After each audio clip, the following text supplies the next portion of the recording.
हरये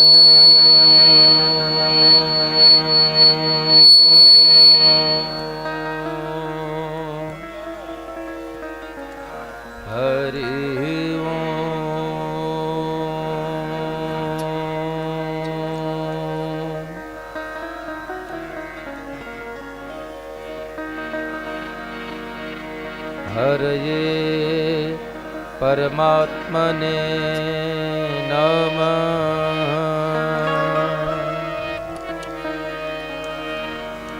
श्री सद्गुरुदेव चरण कमलेभ्यो नमः।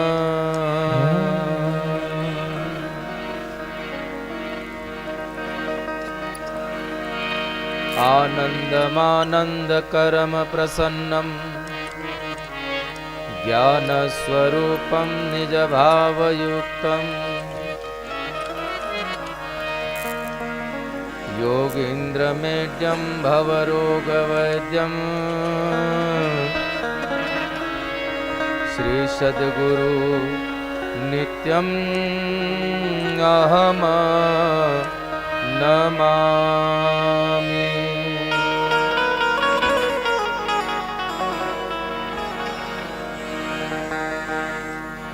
वंशी विभूषित करा नवनीरदाभा पीतांबरा दरुड़ बिंब फलार्धरोष्टा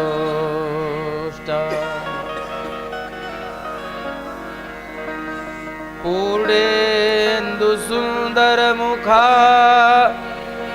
दरबिंब नेत्रा कृष्णात् परां किमपि तत्त्वमहं न जाने। गंगा तरंग रमणीय जटा कलापम गौरी निरंतर विभूषित वाम भागम नारायण प्रियमनंगमदापहारम्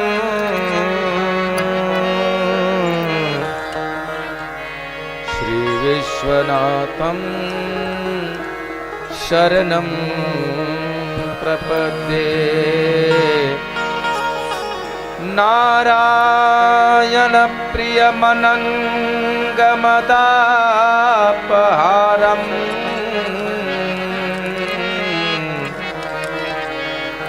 वाराणसीपुरपतिं भज विश्वनाथम्।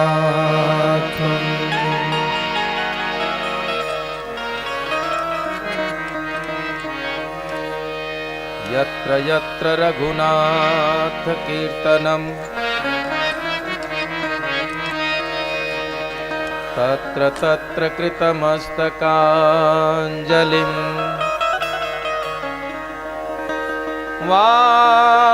वाष्पवारे परिपूर्णलोचनम्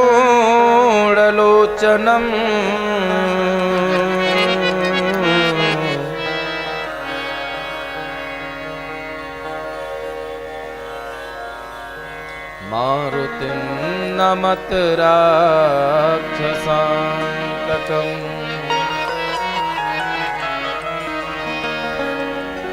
आइए हनुमंत विराजिए श्री शंभुनाथ हनुमान। प्रेम सहित आसन धरो सुनहु कथा करूँगा।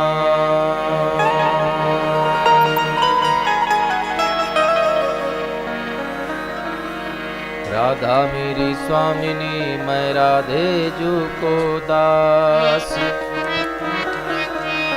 जन्म जन्म मोहि दीजियो श्री वृंदावन को बास। लेत सदा सुधि दीन की,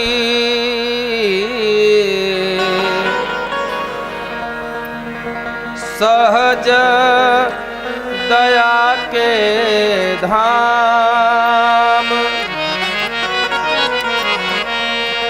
जननी जनक सुबोध के,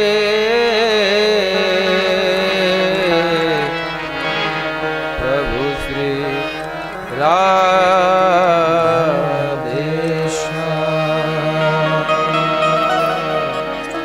प्रभु श्री सीताराम।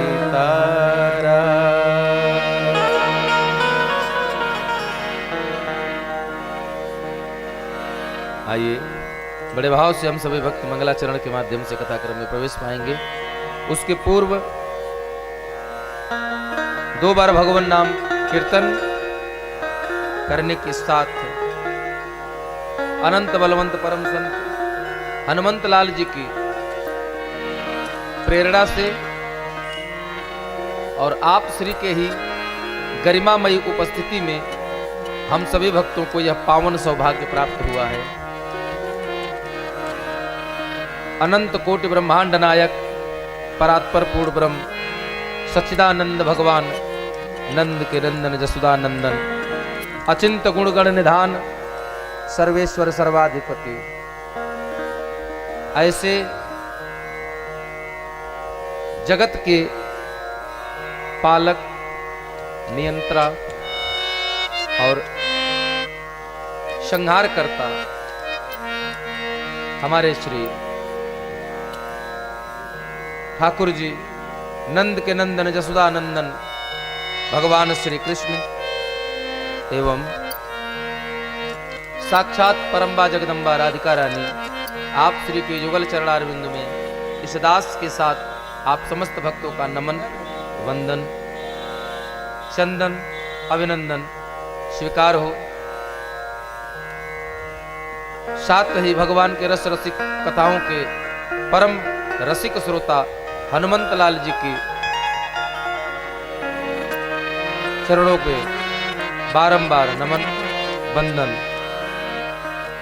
करते हुए इस कथा पांडाल में उपस्थित श्रेष्ठ भगवत चरण कमल अनुरागी श्रोता बंधु बड़े बुजुर्ग एवं साक्षात भक्ति शक्ति की स्वरूपा हमारे माताएं बहनों, साथ ही मंच पर आसीन हमारे सभी विप्र बंधु, आप सभी भक्तों का इस व्यास मंच से आज श्रीमद् भागवत महापुराण की कथा या ज्ञान यज्ञ के 5वें दिवस की प्रवेश बेला में पुनः एक बार स्वागत और अभिनंदन। आइए हम सभी लोग 2 बार अपने मन वाणी जिह्वा को पवित्र करते हुए कथाक्रम में प्रवेश पाएंगे। भाव के साथ भगवान के नाम का गायन। करारविंदे न पदारविंदम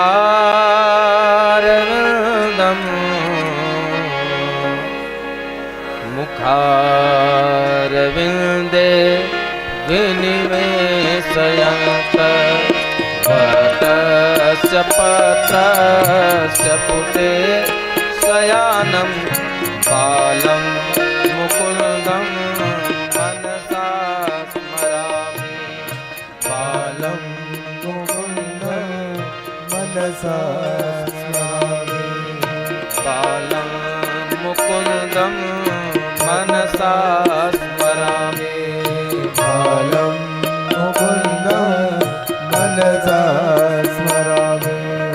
सानन्दमानन्दवने वसन्तं आनन्दकन्दं हतपापवृन्दं वाराणसीनाथमनाथनाथं श्रीविश्वनाथं शरणं प्रपद्ये, श्रीविश्वनाथं शरणं प्रपद्ये, श्रीविश्वनाथ हरे मुरारे हे नाथ नारायण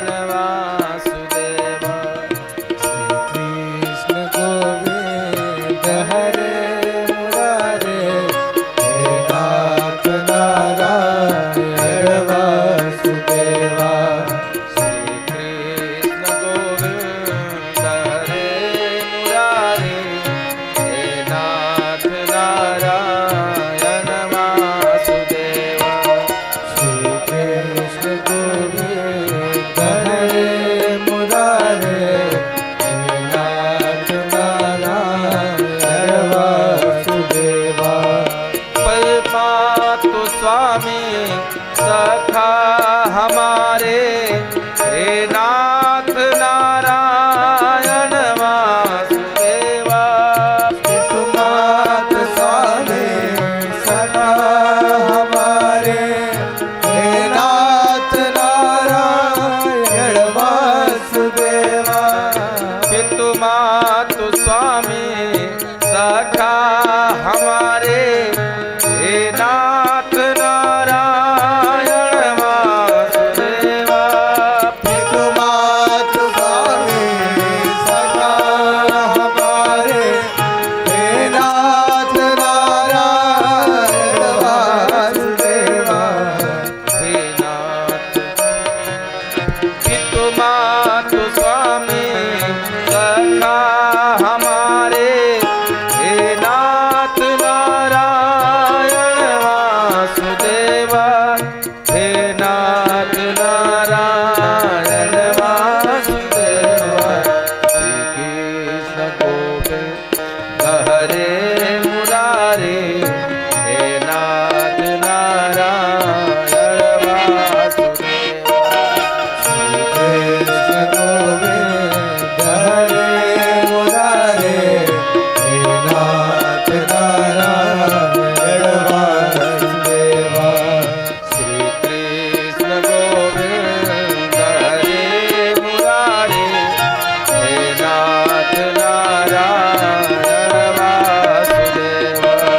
श्री कृष्ण गोविंद हरे मुरारे हे नाथ नारायण वासुदेवा।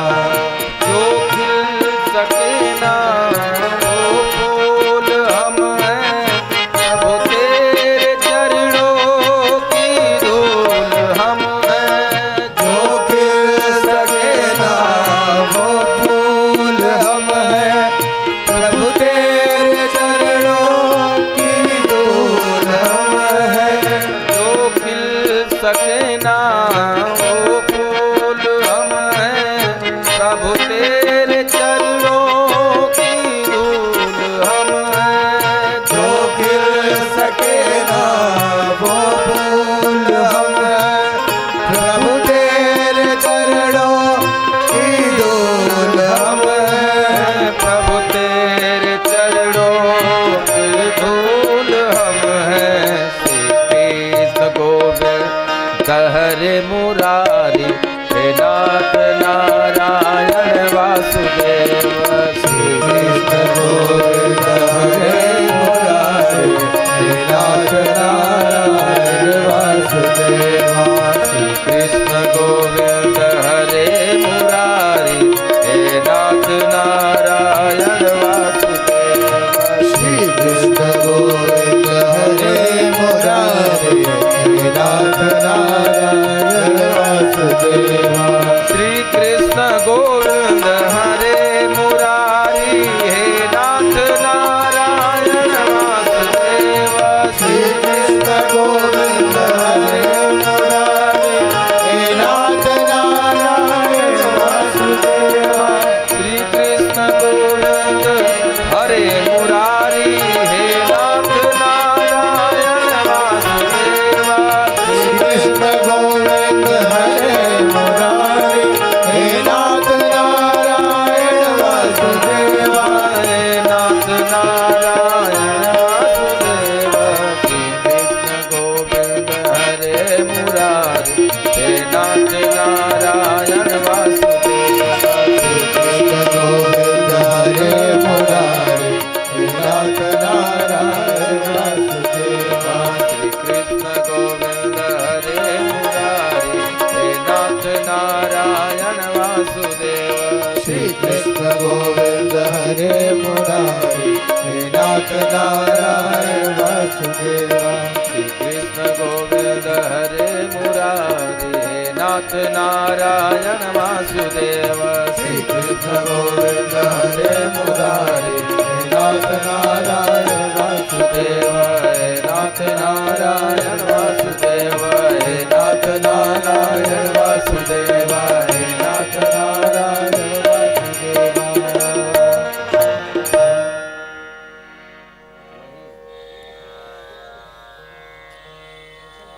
बोलिए वृंदावन बिहारी लाल की जय बोलिए पवन सुत हनुमान जी महाराज की जय जय जय श्री राधे जय जय श्री राधे श्याम।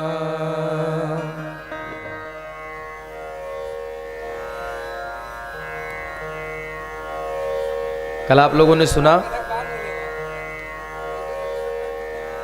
कि भगवान श्री कृष्ण का जेल के बंदी गृह में प्राकट्य हुआ और भगवान का प्राकट्य होना अकारण और साधारण बात नहीं हो सकती। भगवान प्रकट कब होते हैं? भगवान प्रकट कब होते हैं? भगवान प्रकट तब होते हैं जब इस धरती पर अधर्म बढ़ता है, जब इस धरती पर अनाचार बढ़ता है, अत्याचार बढ़ता है।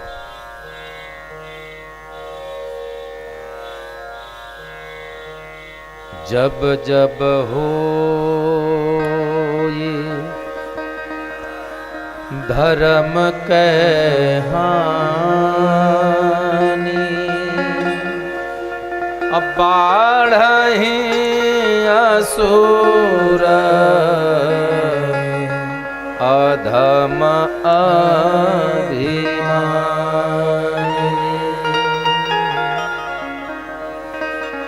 यदा यदा हि धर्मस्य ग्लानिर्भवति भारत अभ्युत्थानम् अधर्मस्य तदात्मानं सृजाम्यहम्। ये भगवान ने कहा है कि यदा यदा हि धर्मस्य ग्लानिर्भवति भारत। हे अर्जुन, जब जब इस पृथ्वी पर, जब जब इस सृष्टि में धर्म का हानि होता है, धर्म का लोप होता है, तब तब तब तब धरि प्रभु विविध शरीरा हरहि कृपानिधि सजन पीरा। भगवान क्या करते हैं? विप्रधेनु सुर संत हित। क्या हुआ फिर? लीन मनुज अवतार। कैसे? निज इच्छा निर्मित तनु माया गुण गोपाल। भगवान का प्रकट होता है। अच्छा, यहां एक प्रश्न उठता है बहुत सुंदर सा। क्या प्रश्न उठता है? कि भगवान का जन्म होता है या भगवान का प्रकट होता है या भगवान अवतरित होते हैं? यहां तीनों बातें एक साथ मिल जाती हैं। हम लोग भगवान के जन्म के तुरंत बाद गाते हैं, भय प्रगट कृपाला दीन दयाला कौसल्या हितकारी। आप लोग क्या कहते हैं? क्या हुआ भगवान का? भय प्रगट। क्या हुआ भगवान का? प्राकट्य हुआ। एक बात। दूसरा, निज इच्छा निर्मित तनु माया गुण गोपाल। कब? विप्रधेनु सुर संत हित लीन मनुज अवतार निज इच्छा निर्मित तनो माया गुण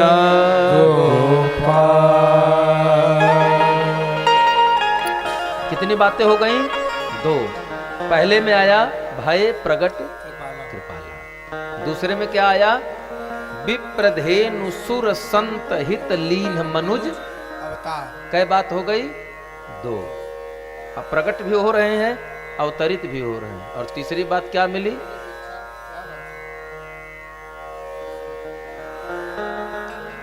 दशरथ पुत्र जनमा सुन काना अमाना हूँ ब्रह्मा नंद समाना। यहाँ तीसरी बात आ गई, क्या? दशरथ पुत्र क्या हुआ? जन्म। अब एक परमात्मा के लिए 3 बातें एक साथ कैसे लग सकती हैं? जो प्रकट हो वही अवतार ले ले और उसी का जन्म हो जाए, ये संभव है?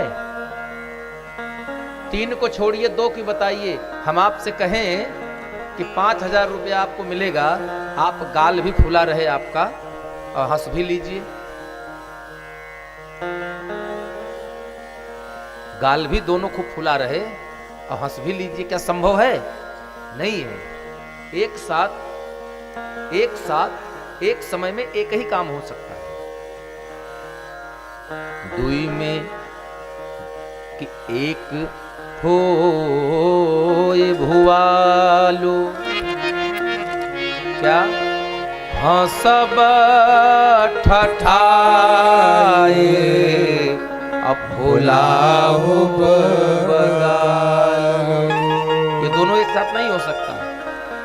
तो भगवान का कब अवतार होता है, किसके लिए प्रकट होते हैं और किसके लिए पुत्र बनकर जन्म लेते हैं, होता तीनों है। अंतर क्या है?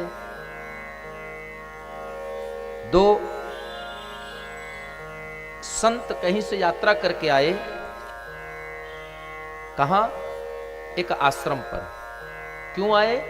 क्योंकि कार्तिक महीने में, अब तो धीरे धीरे हम देखते हैं समय और संस्कार धीरे धीरे खत्म होते जा रहे हैं, नहीं तो इसी कार्तिक महीने में पूरे 1 महीने हम लोग दूसरे के घर ही भोजन करते थे, पूरा कार्तिक भर। और कैसे करते थे? हमारे घर की बहनें जाया करती थी, सिंह परिवार है हमारे जजमान, उनके घरों में हमारे घर की बेटियां जाती थी, वो जाकर स्वयं भोजन बनाती थी, या हमारे घर के बड़े बुजुर्ग जाया करते थे पुरुष, जाकर के आंवले का वृक्ष हुआ करता था, आंवले के वृक्ष के नीचे भोजन बनता था और फिर हम लोग भोजन प्रसादी पाते थे। और जब हम लोग भोजन प्रसादी पाने का मतलब जब हमारे ठाकुर जी को भोग लग जाता था, तब उनके घर के बाकी सब लोग प्रसाद खाते थे।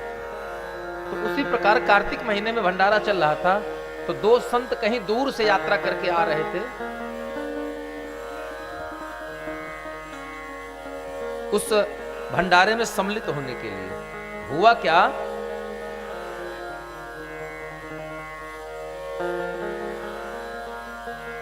रात्रि होने के कारण गांव के बाहर ही एक मंदिर था, मंदिर के महंत जी थे। चूंकि रात हो गई थी तो गए, उन्होंने कहा महाराज जी विलंब ज्यादा हो गया है, अगर आपका आदेश हो तो हम आज की रात यहाँ विश्राम कर लें, और हम सन्यासी हैं तो किसी के घर में तो रुक नहीं सकते, और सुबह हम भंडारा प्रसादी पा लेंगे और पुनः यहाँ से विदा हो लेंगे। तो ब्राह्मण ने कहा ठीक है, कोई बात नहीं, आप यहाँ आराम से रात्रि व्यतीत करिए, क्योंकि यह मेरा घर नहीं है, यह ठाकुर जी का घर है।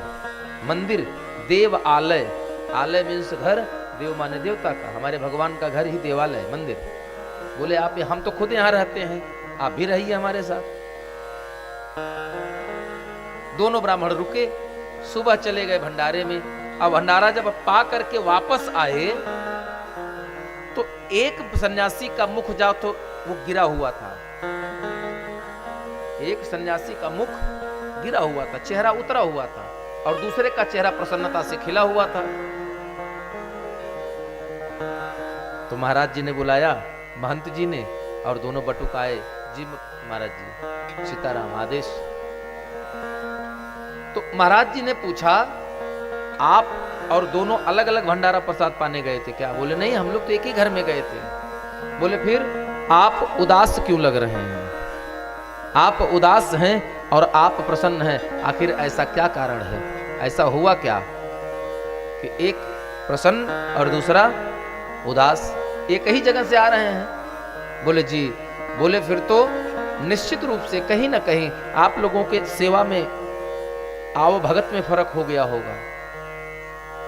आपकी उम्र ज्यादा है, इनकी उम्र कम है, उम्र की श्रेष्ठता के कारण आपको ज्यादा सम्मान मिला हो और इनको कम मिला हो। तो जो उदास था सन्यासी, उसने कहा, नहीं प्रभु जी, ऐसी कोई बात नहीं थी, सम्मान बराबर हुआ, सबके पैर धुले गए, सबको माल्यार्पण किया गया, सबका चंदन हुआ, सबका वर्ण हुआ। बोले तब निश्चित भंडारे में पर फर्क रहा होगा, इनको बढ़िया बढ़िया मिला होगा, आपको रूखा सूखा मिला होगा। बोले ना, इसमें भी फर्क नहीं था प्रभु, हम दोनों को एक साथ एक पंगत में बैठाकर भोजन कराया गया प्रसाद। बोले फिर?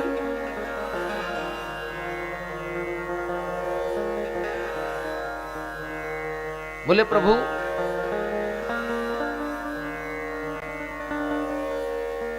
दूध दिया तो जो दूध दिया वो आधा गिलास खाली था। दूध पीने के लिए दिया, वो आधा गिलास खाली था। तो दूसरे वाले से पूछा, क्यों तुमको गिलास भर के मिला था? बोला हाँ गुरुजी, हमको भर के मिला था। बोले तो फर्क हो गया ना? बोले नहीं गुरुजी, दूध में फर्क नहीं था। बोले फिर? बोले इनको दिखा आधा खाली गिलास और मैंने देखा आधा भरा गिलास। बोले इनको गिलास जो था, वह गिलास इनको दिखा कि हमारा आधा गिलास खाली है, मतलब हमारे आधे गिलास में दूध नहीं है, मेरा गिलास आधा खाली है, और मैंने देखा कि मेरा गिलास जो है वो आधा भरा हुआ है।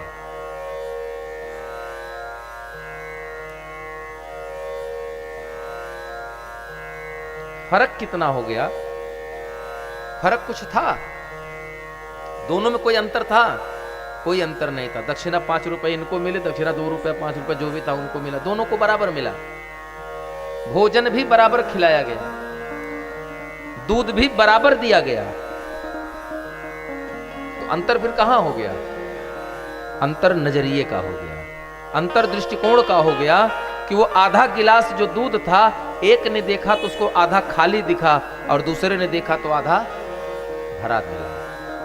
भाई आधा गिलास खाली था तो आधा क्यों खाली था? क्योंकि आधा भरा था, इसलिए आधा खाली हो गया। तो भाव नजरिए का है।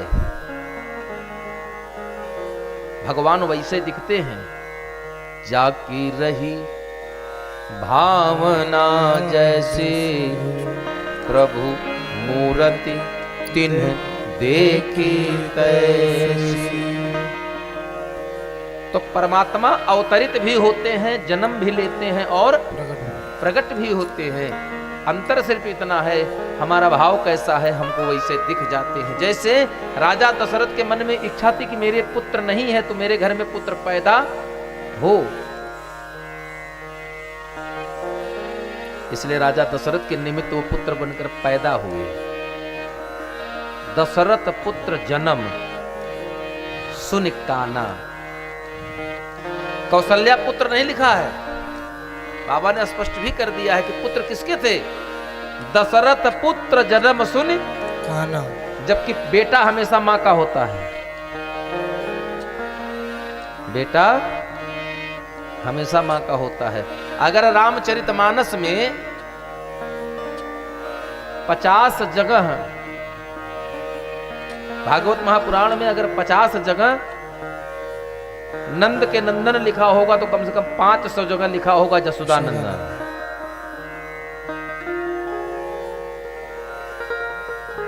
मानस में अगर दशरथ पुत्र राम लिखा होगा तो 10 जगह होगा, लेकिन सैकड़ों जगह होगा जहां कौशल्या नंदन लिखा होगा। क्यों जानते हैं? क्योंकि संतान पर मां से 9 पिता से 9 गुना अधिक होता है मां का, 9 गुना अधिकार अधिक होता है। तो अवतार कहते किसको है? प्रश्न तो ये भी है कि अवतार कहते किसको है? आज भले बाल लीला की हम 2 ही 4 लीला सुनाएंगे, लेकिन जो बातें हैं उसको स्पष्ट करते चले तो अच्छा रहेगा। क्योंकि बाल लीला तो सबको पता है कि माखन चुराए, दही चुराए, गाय चराए, बंसी बजाए, ये तो सबको पता है। भगवान ने अवतार लिया किसके लिए? अपने भक्तों के लिए। अच्छा, अवतार कहते किसको हैं? पहली बात तो ये है, हमने आपसे कह दिया भैया आप बाजार जा रहे हैं तो आप हमारे लिए एक बढ़िया सा दुपट्टा ले आइएगा। अब हमको कौन सा दुपट्टा चाहिए ये हमें बताना पड़ेगा आपको, क्योंकि दुपट्टा हम भी लेते हैं, दुपट्टा आप लोग भी लेती हैं, दुपट्टा झांकी वाले भी लेते हैं, और दुपट्टा जागरण गाने वालों को भी मिलता है। जय माता दी, है ना? लेकिन हमको चाहिए कौन सा, ये हमें आपको बताना पड़ेगा, स्पष्ट करना पड़ेगा, उसकी एक रूपरेखा आपको बतानी पड़ेगी। हम लोग रास्ता बताते हैं ना, भैया वहां से आइएगा, एक पुल पड़ेगा, उसको उतर करके दूसरा पुल चढ़िएगा, उतरते ही बाएं घूम जाएंगे, आगे तीसरी गली में मेरा दूसरा मकान है। तो आने वाला आसानी से आपके घर पहुंच जाएगा। तो अवतार कहते किसको हैं, ये अगर आप समझ जाएंगे तो आप ये भी जान जाएंगे कि इसी कारण से भगवान को अवतार कहा जाता है, भगवान का अवतार है। और लेते क्यों हैं? भगवान सहजता से अवतार नहीं लेते हैं। पहली तो भावावतार की परिभाषा, अपने समस्त गुणों को सहित अवतरित हो जाना या अपने गुणों सहित उतर आना ही अवतार है। अपने समस्त गुणों के सहित उतर आना ही अवतार है। और दूसरा प्रगट, अपने गुणों को प्रकट कर देना ही प्रगट। और जन्म तो सबको पता है, क्योंकि जन्म लेने के लिए गर्भ में जाना पड़ेगा, और ब्रह्म कभी गर्भ में नहीं जाता, इसीलिए ब्रह्म को कहा जाता है अजन्मा है।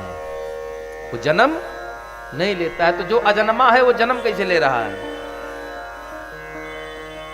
यहां एक बहुत सुंदर सा प्रश्न उठता है कि बाबा ने लिखा भी है कि जा दिन ते हर गर्भ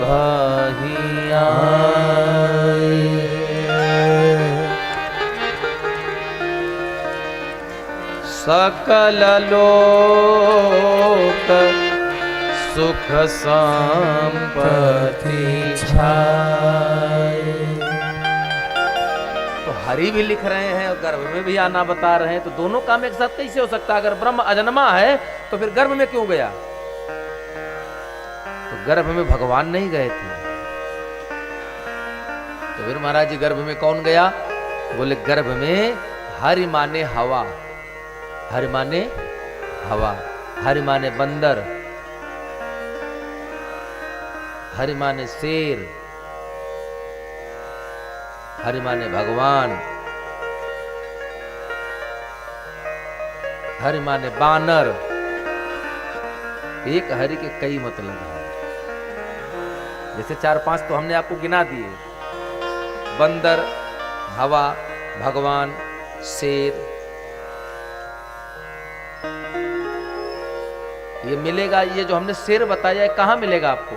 अगर आप पढ़ना चाहेंगे तो सूरदास की वो पदावली है ना, उद्धव गोपी संवाद गोपी विरह करके एक पद आया था, पढ़ाया गया था हाई स्कूल या इंटर में। उसमें था परसों कही गए परसों बिताए दिए बरसों, मतलब कि हे उद्धव, उसमें स्पष्ट नहीं बताया था कैसे, लेकिन बड़ी क्लिष्टता के साथ लिखा था, जिसको कहते हैं दृष्टिकूट। बहुत गूढ़तम शब्दों में लिखा गया था कि 1 महीने में 2 पक्ष होता है। शरीर का मांस स्पष्ट नहीं लिखा था, उसने लिखा था कि हरि आहार चल जात। हरि माने शेर, शेर क्या खाता है? मांस। तो उनके विरह में हमारा मांस गल गया। तो हरि माने शेर। तो भगवान की इच्छा से, योग माया के प्रभाव से माता देवकी के गर्भ में कौन आया था? हवा। उसका भी नाम हरि। दूसरी बात, एक बार एक भक्त था, बहुत बूढ़ा हो गया था, मतलब वो चारपाई पर ही पड़ा रहता था। येन केन प्रकारेण वो अपनी नित्य क्रियाओं को कर पाता था, जो अपनी दैनिक क्रियाएं हैं। एक दिन वो बैठा बैठा सोच रहा था, तो सोचते सोचते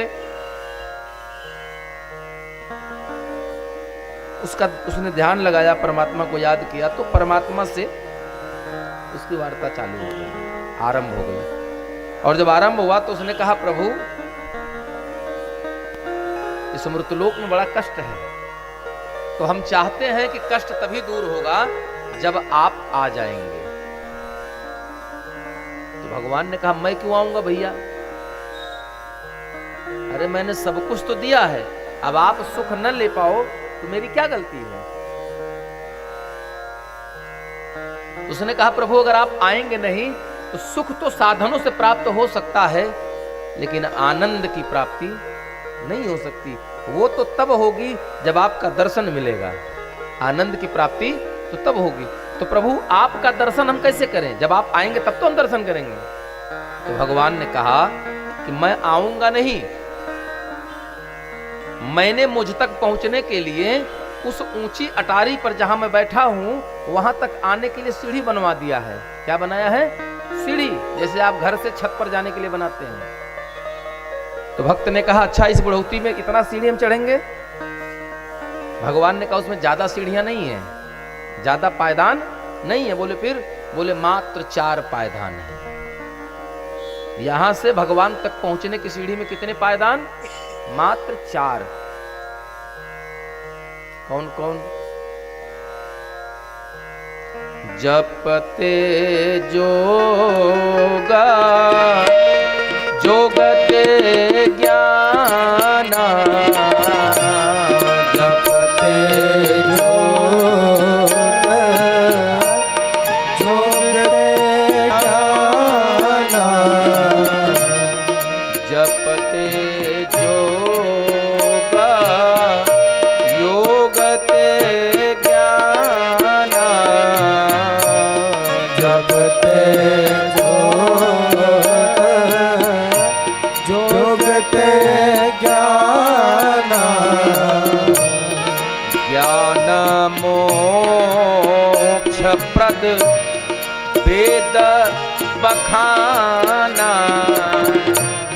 ज्ञान मोक्ष प्रद वेद बखाना।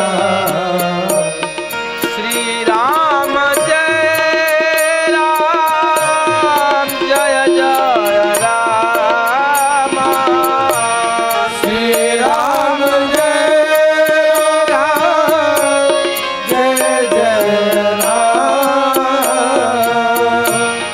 श्री राम जय राम जय जय राम,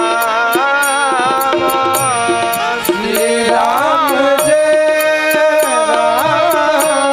जय जय राम, श्री राम जय राम जय जय राम, श्री राम जय राम जय जय राम, श्री राम जय राम जय जय राम।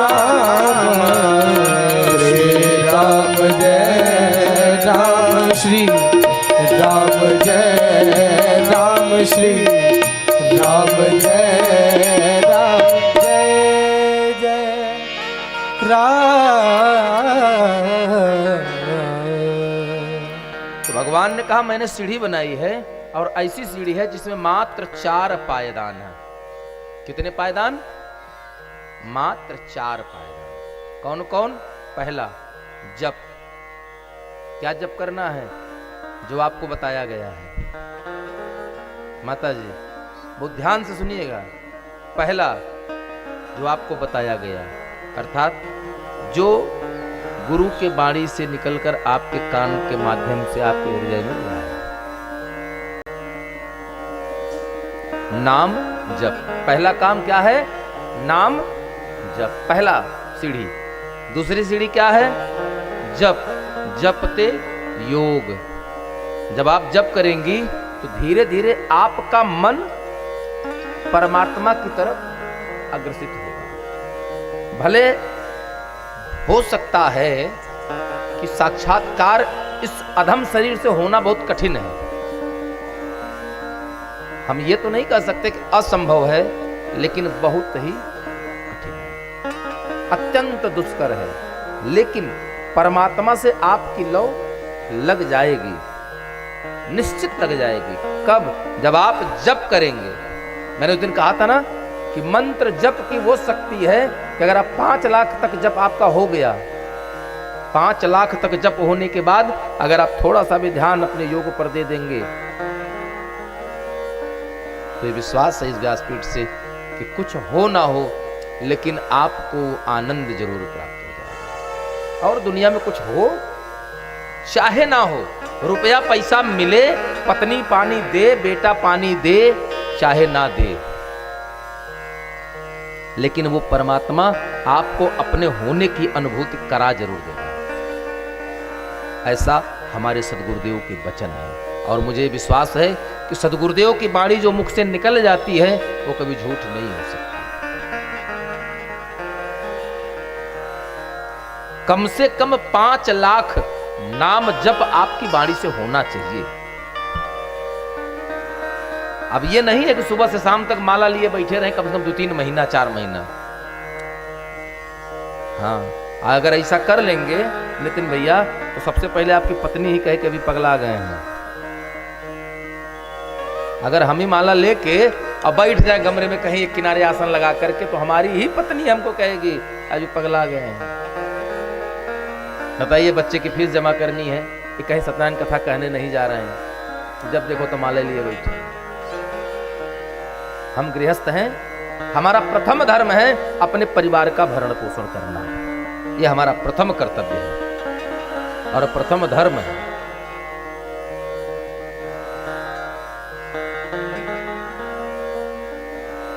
इतना करते हुए अधिकतम जप जितना हमसे हो सकता है वो करना है। एक समय आएगा हाथ में माला होगी तो अनायास वो चलने लगेगी, अनायास चलती रहेगी। आप बतिया भी रहे होंगे किसी से तब भी वो चल रही है, वो तार जुड़ा हुआ, रेल चढ़ी हुई है।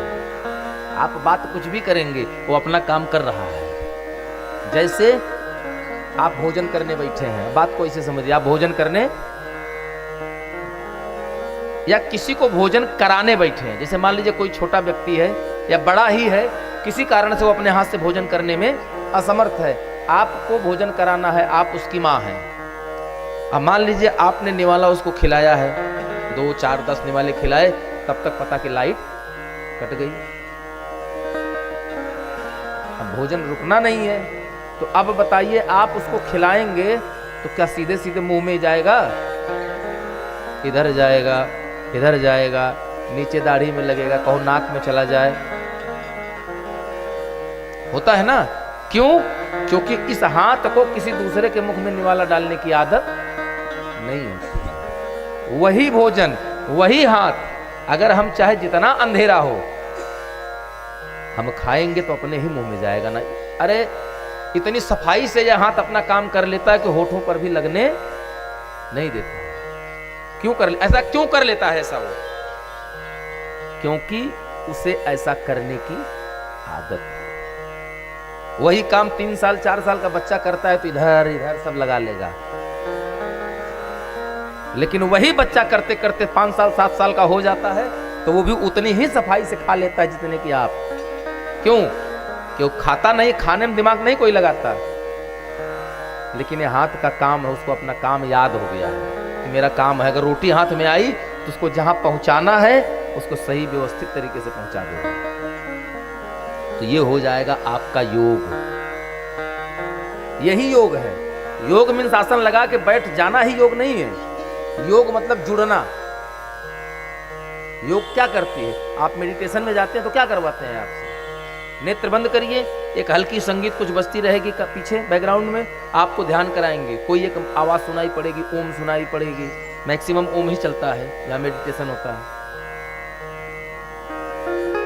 ओम करता क्या है?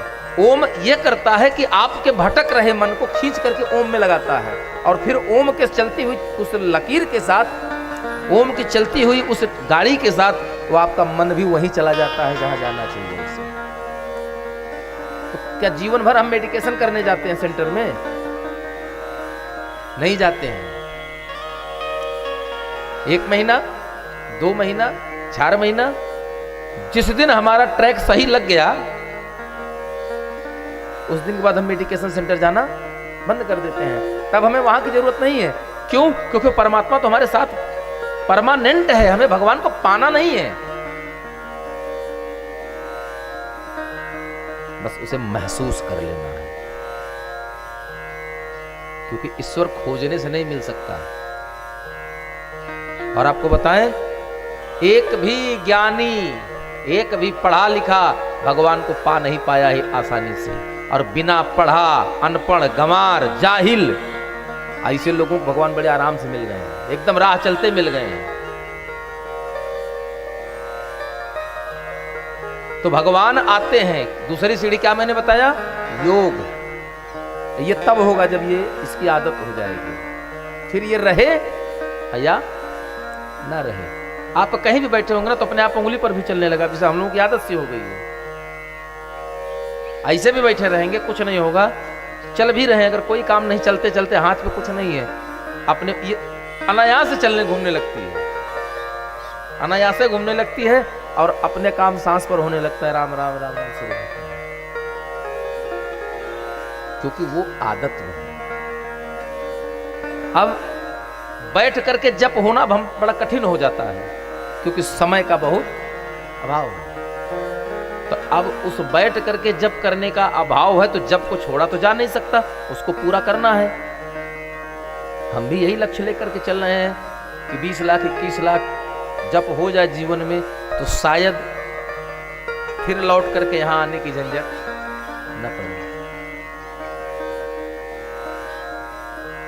2 सीढ़ी आप चढ़ेंगे। भगवान ने कहा जैसे ही आप 2 सीढ़ी पर आ जाते हैं, दोनों पैर दूसरे पायदान पर आपने धरा और तीसरे पर पैर रखते ही, अभी आप ऊपर आए नहीं है तीसरे पर, जैसे ही आप ध्यान में जाएंगे, जैसे ही ध्यान रूपी पायदान पर आपका पैर आएगा,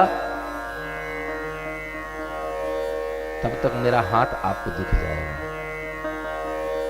और चौथे तक पैर धरने के पहले ही, जब तक आप तीसरे पर व्यवस्थित रूप से खड़े होंगे कि अब अगला पैर उठाकर चौथे पर धरने की बारी आएगी, तब तक मेरा हाथ आपको पकड़कर ऊपर उठा लेगा। चौथे पर चढ़ने की जरूरत नहीं होती है, चढ़ना 3 ही है। 2 पर चढ़ना है, तीसरे पर आपको उम्मीद दिख जाती है, वो दिख रहा है।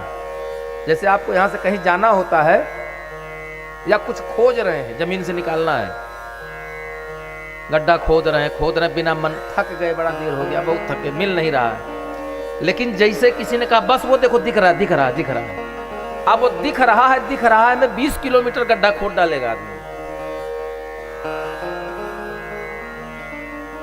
उसको तब थकान नहीं होगी। क्यों? क्योंकि सामने उम्मीद दिख रही है। मुंशी प्रेमचंद्र जी ने कहा है साहित्य में कि निराशा ही आशा की जननी है।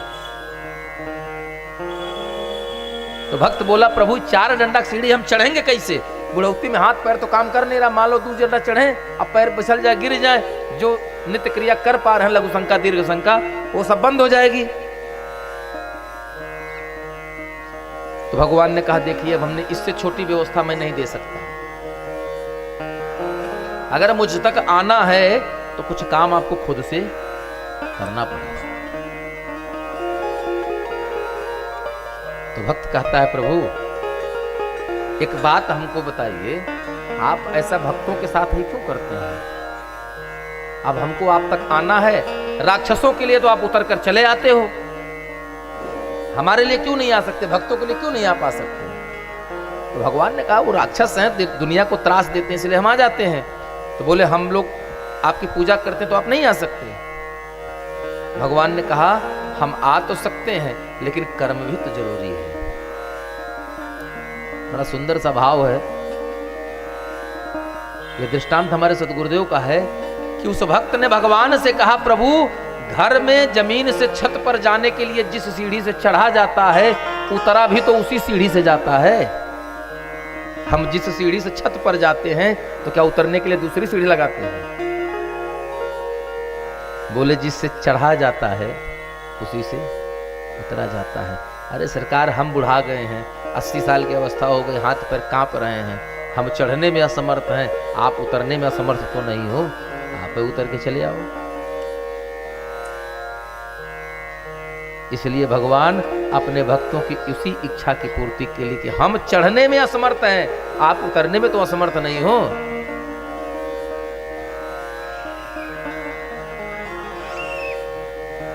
और आप किसी भी प्रकार से आएंगे तो समर्थ कहूं नहीं दोष गोसाई, सामर्थ्यवान को कोई दोष पाप नहीं लगता है।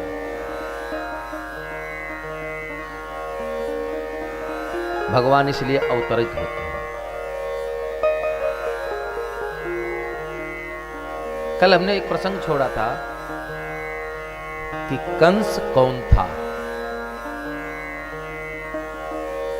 और दूसरा था कि कंस ने देवकी के 6 पुत्रों को क्यों मारा, जबकि उसे मारना तो 8वें को था। उसने 6 पुत्रों को क्यों मारा?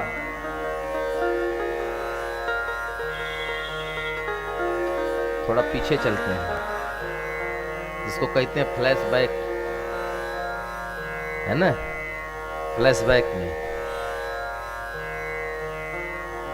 जिस समय भगवान नृसिंह अवतार लिए थे उस समय दैत्यों का राजा कौन था? हिरण्यकश्यप। हिरण्यकश्यप का राज था, वो दैत्यों का राजा था। उस समय एक राक्षस था जिसका नाम था कालनेमी। बहुत ध्यान से सुनिएगा। नहीं, कालनेमी तो कई हुए हैं लेकिन उस समय कालनेमी था। ये वैसे बात है कि एक राम अवधेश कुमारा, एक राम घट घट में लेटा, एक राम दशरथ कर बेटा, एक राम कर जगत पसारा, बहुत हैं। तो हमको बहुत के चक्कर में नहीं पड़ना है। तो किसके चक्कर में पड़ना है? एक साधे सब सधे, सब साधे सब जान। कैसे? पानी देवे मूल को, फूल ही फल ही आधार। हम क्या करते हैं? एक एक डाली को पानी देने जाते हैं क्या पेड़ में? एक एक डाली को पानी देने जाते हैं, एक एक कली पर पानी डालते हैं कि जल्दी से खिल जाए। तो पानी कहाँ डालते हैं? पेड़ की जड़ में। तो महाराज जब हम जड़ कहाँ खोजने जाए, जड़ में भी तो तमाम शाखाएं हैं। तो हमको तमाम शाखाओं के चक्कर में नहीं पड़ना है। तो पढ़ना कहां है? बोले हमें एक वो जड़ का मूल जो दिख रहा है ना, बस उसी में पानी देना है।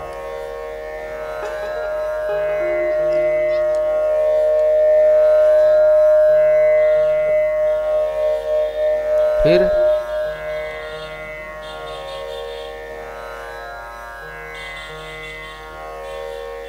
पानी देवे मूल को।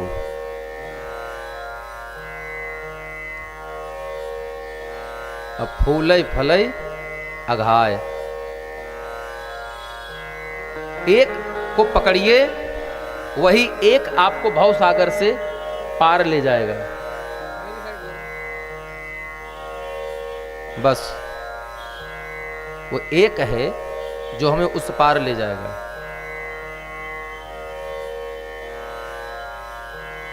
तो बोले हिरण्यकश्यप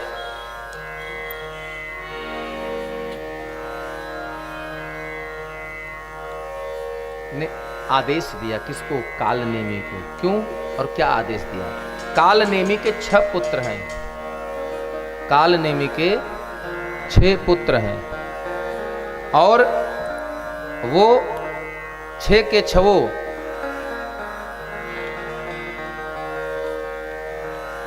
भगवान श्री हरि विष्णु के भगत हैं। देखिए, पुत्र है कालनेमी राक्षस के और भक्ति किसकी? भगवान की। तो हिरण्यकश्यप ने उनको डांटा, समझाया, बहुत प्रयास किया, लेकिन वो माने नहीं। तो उस हिरण्यकश्यप ने उन बालकों से कहा कि मैं तुम्हें तुम्हारे पिता के द्वारा ही मृत्यु दंड दिलवा दूंगा। क्यों? क्योंकि बहुविधि त्रासई देश निकासई जो कह वेद पुराना। किसी को नहीं छोड़ते थे सब।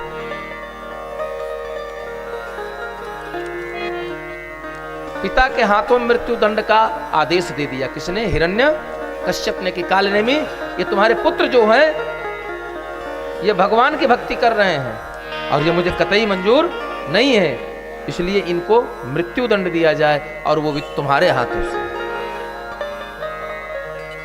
देखिए क्या संतान है। पिता को अपने पुत्र की हत्या के अपराध से बचाने के लिए उन 6 पुत्रों ने स्वतः ही आत्महत्या कर लिया। स्वतः ही आत्महत्या कर लिया। समय आने पर कालांतर में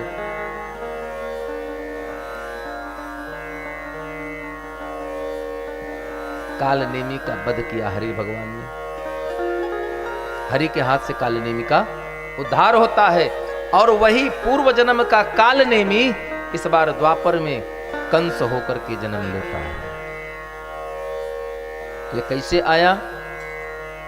कथितो वंश विस्तारो भवता सोम सूर्ययोः राज्ञामचो भयवश्यानां चरितम परमाद्भुत। चरितम परम अद्भुतम, परम अद्भुत चरित्र है। कौन सा? कृपा करके मुझे आपने सूर्य वंश का विस्तार से मुझे सुनाया, चंद्र वंश की कथा आपने सुनाई। हे गुरुदेव, अब आप मुझे उस वंश की कथा सुनाइए, यदुवंश की कथा सुनाइए कि कैसे हमारे ठाकुर जी का वहां अवतार हुआ, किस प्रकार भगवान ने उत्तरा के गर्भ की रक्षा किया, किस प्रकार भगवान ने अर्जुन को गीता का उपदेश दिया और किस प्रकार भगवान की मदद से पांडवों ने महाभारत का युद्ध जीता। तब सुखदेव जी कहते हैं कि हे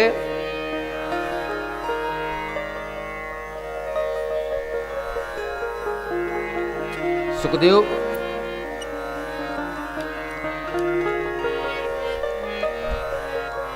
एक राज्य है जिसका नाम है मथुरा। मथुरा के राजा है उग्रसेन और उग्रसेन की पत्नी का नाम है पवन रेखा।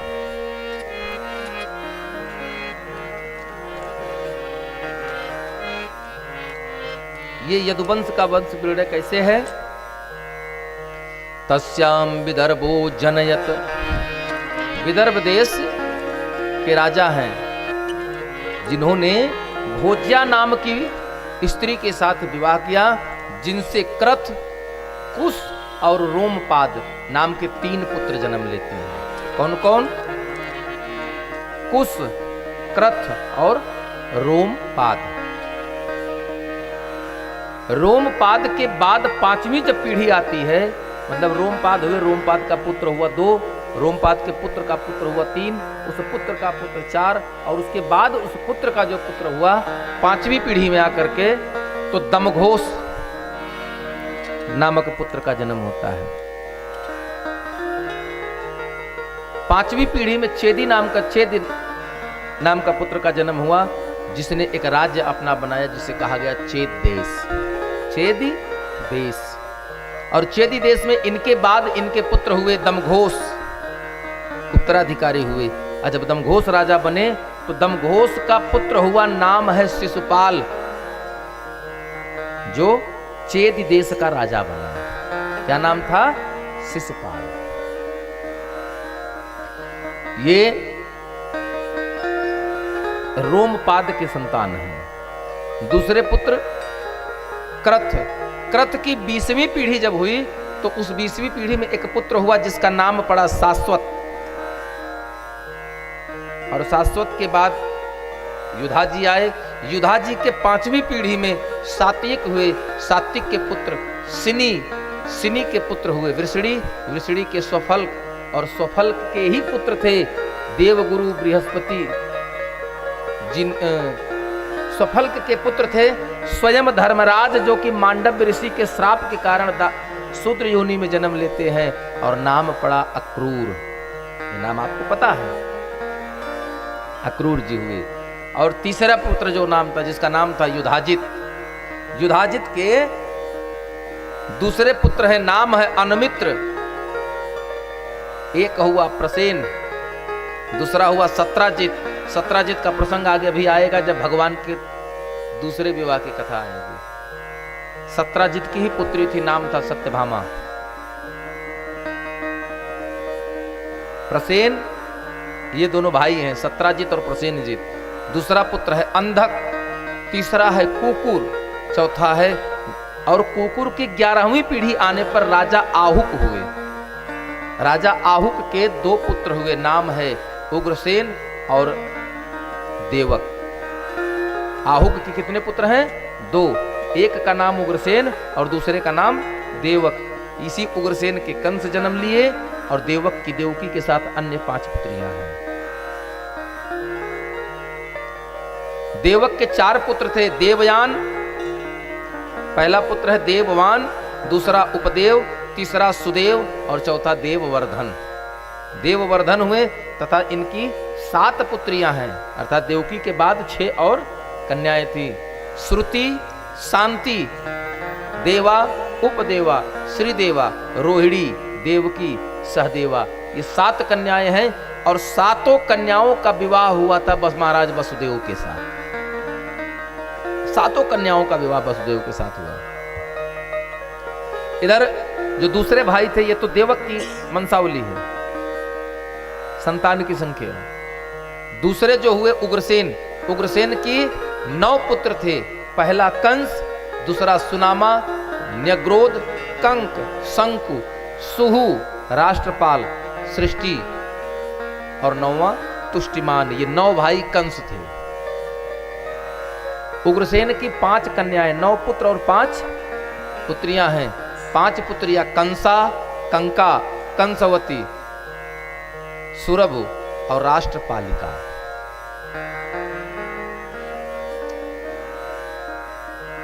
चित्ररथ के पुत्र हुए विदुरथ। विदुरथ का पुत्र हुआ सूरभान। सूरभाजन का हुआ सिनी। और स्वयं जो राजा भोज कहे गए, राजा भोज के हृदिक हुए।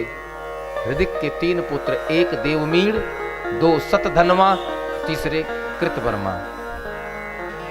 और देवमीड़ की पत्नी के 10-10 पुत्र हुए। इस प्रकार अनेक वंशावलियां चलती गईं। जिस वंश में जो राजा प्रतापी हुआ, आगे उसी के नाम से जाना जाएगा। जैसे सूर्य वंश में राजा इक्ष्वाकु थे पहले, वो बहुत प्रतापी थे, तो वहां से नाम पड़ा इक्ष्वाकु वंश। और आगे बढ़ी तो आने के बाद वहां पर महाराज रघु हो गए, और तब से वही चल रहा है रघुवंश। तो यहां महाराजा यदु हुए, और महाराज यदु बहुत प्रभावित थे, इसलिए इस वंश का ही नाम, ऐसे चंद्रवंश है, लेकिन इस वंश में महाराज यदु के ना कारण इस वंश को कहा जाता है यदुवंश। बोले देवमीड़ की पत्नी के 10 पुत्र हुए। इसी देवमीड़ की पत्नी से ही वसुदेव जी का जन्म हुआ, जिनके साथ कंस अपनी बहन देवकी का विवाह करता है। तो ये कंस कैसे जन्म हुआ? कहते हैं भक्त बीज पलटे नहीं, जो जुग जा अनंत, ऊंच नीच उपजय भले, पर हो ही संत कहूं संत। ऊंच नीच उपजय भले। आम का पौधा है, आम का बीज है, आप उसको चाहे समतल जमीन पर लगा दीजिए या किसी पहाड़ पर लेकर जाइए, तो तब भी जन्म किसका होगा? आम के बीज से किसका फल निकलेगा? आम का ही पेड़ निकलेगा। फिर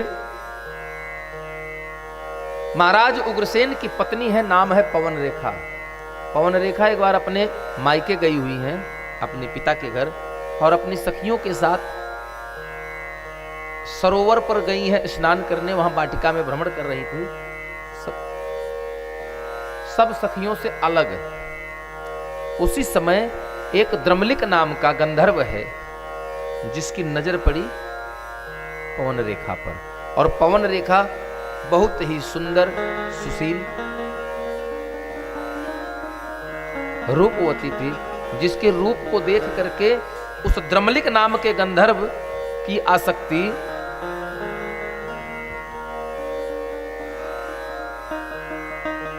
जग जाती है पवन रेखा के प्रति। और ऐसा जब हुआ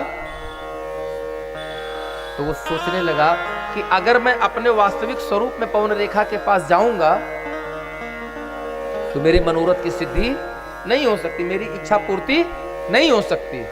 तो कैसे जाएं? चूंकि गंधर्व था, इसलिए उसने तुरंत माया से अपना स्वरूप बनाया। किसका? महाराज उग्रसेन का। और उग्रसेन का स्वरूप बना करके पवन रेखा के पास जाता है और अपने मनोरथ, अपनी इच्छा की पूर्ति करता है। लेकिन पवन रेखा जान जाती है कि मेरे पति नहीं। फिर वो श्राप देने जाती है। जैसे ही वो श्राप देना चाहती है, वैसे ही तुरंत वह द्रमलिक अपने वास्तविक स्वरूप में आकर कहता है कि अरे मूर्ख, हे देवी, तुम मुझे श्राप मत दो, तुम पागल हो। क्यों? क्योंकि तुम्हारे गर्भ में जो मेरा अंश है, इससे जो पुत्र जन्म लेगा वो बहुत बलवान होगा, बहुत प्रतापी होगा। देवता भी उसका मुकाबला, देवता भी उसका सामना नहीं कर पाएंगे। ऐसा कह करके वो समझा देता है। और कुछ ही समय के बाद रानी पवन रेखा भी उसकी बातों में आ जाती है। और अपने पिता से उन्होंने कुछ कहा नहीं, कुछ भी नहीं बताया। और कुछ न बता करके हुए जब वाटिका से अपने सरोवर पर आई तो सखियों ने पूछा, सखी तुम्हारे वस्त्र कैसे अस्त व्यस्त हो गए, कपड़े कैसे इस तरह के हो गए? तो पवन रेखा ने कहा, सखी क्या करें?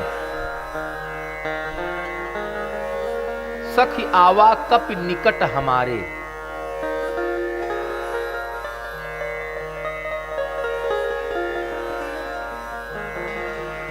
ते ही सब वसन मोर उजारे। हे सखी, एक बंदर मेरे निकट आ गया था और उसने मेरे कपड़ों को चीर फाड़ अस्त व्यस्त कर दिया।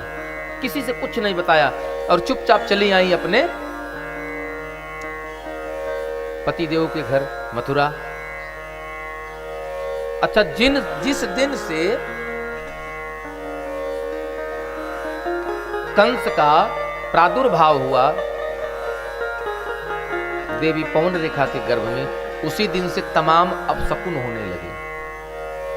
असमय वर्षा होना, अत्यंत गर्मी पड़ना, मतलब प्रकृति ने भी अपने रूप को बदल लिया। क्योंकि पाप का अंश है तो वो प्रभावित तो होगा।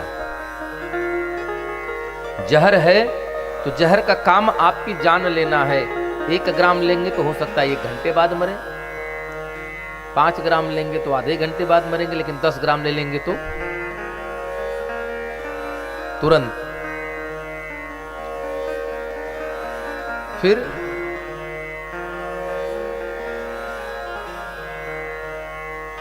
वसुदेव जो है, राजा वसुदेव, राजा वसुदेव की 5 बहन थी। नाम है पृथा च श्रुति देवा च श्रुति कीर्ति श्रुतस्रवा राजाधिदेवी चेतेषां भगिन्यः पंच कन्यका।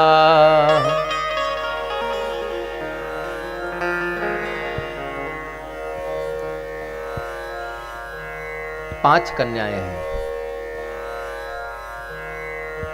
इन्हीं में से आगे आपको एक बहन का नाम मिलेगा।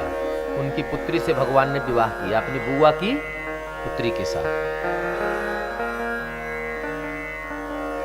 और वसुदेव की जो बहन है प्रथा, वसुदेव के पिताजी ने जब देखा कि हमारे एक मित्र है, नाम है राजा कुंती भोज। राजा कुंती भोज के पास कोई संतान नहीं होने के कारण, मित्रता होने के कारण उनके दुख को दूर करने के लिए महाराज ने अपने महाराज देवमीड़ ने अपनी प्रथम पुत्री प्रथा को दान दे दिया। किसको? राजा कुंती भोज को। राजा कुंती भोज को दान देने के कारण राजा कुंती भोज ने उसे अपनाया और उसी दिन से राजा कुंती भोज ने प्रथा नाम हटा करके उनका नाम रखा कुंती। ये यही कुंती है जिनसे महाराज पांडु का विवाह हुआ। और यही कुंती है जिन्होंने दुर्वासा ऋषि को प्रसन्न करके देवताओं को बुलाने वाला मंत्र सीखा। और मंत्र का परीक्षा लेने के चक्कर में, मंत्र के परीक्षण के धोखे में सूर्य नारायण आ जाते हैं और कौमार्यावस्था में ही बिना विवाह के ही प्रथम गर्भ रह जाता है, जिसका नाम पड़ा कर्ण।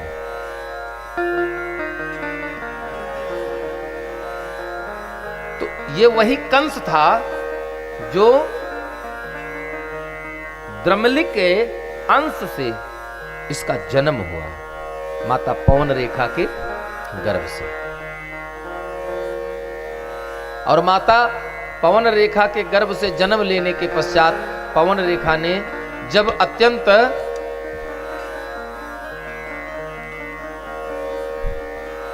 दुख हुआ तो मैया पवन रेखा ने जानते क्या किया? कास, एक घास होती है कास, जिससे आप लोग देखे होंगे, जिससे वो छोटी छोटी डलिया और वो बनाती थी माताएं पहले।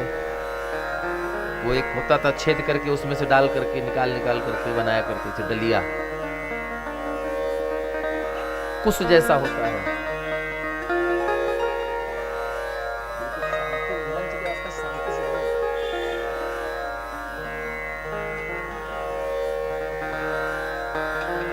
बोले वृंदावन बिहारी लाल की।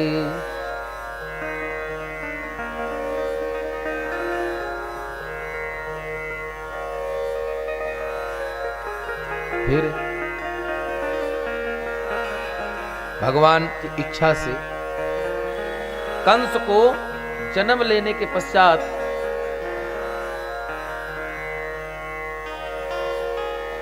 मैया पवन रेखा ने उसे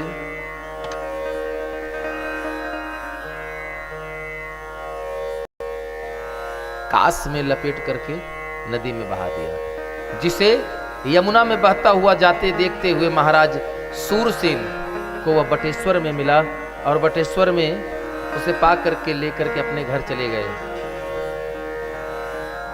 और उसका पालन पोषण करने लगे।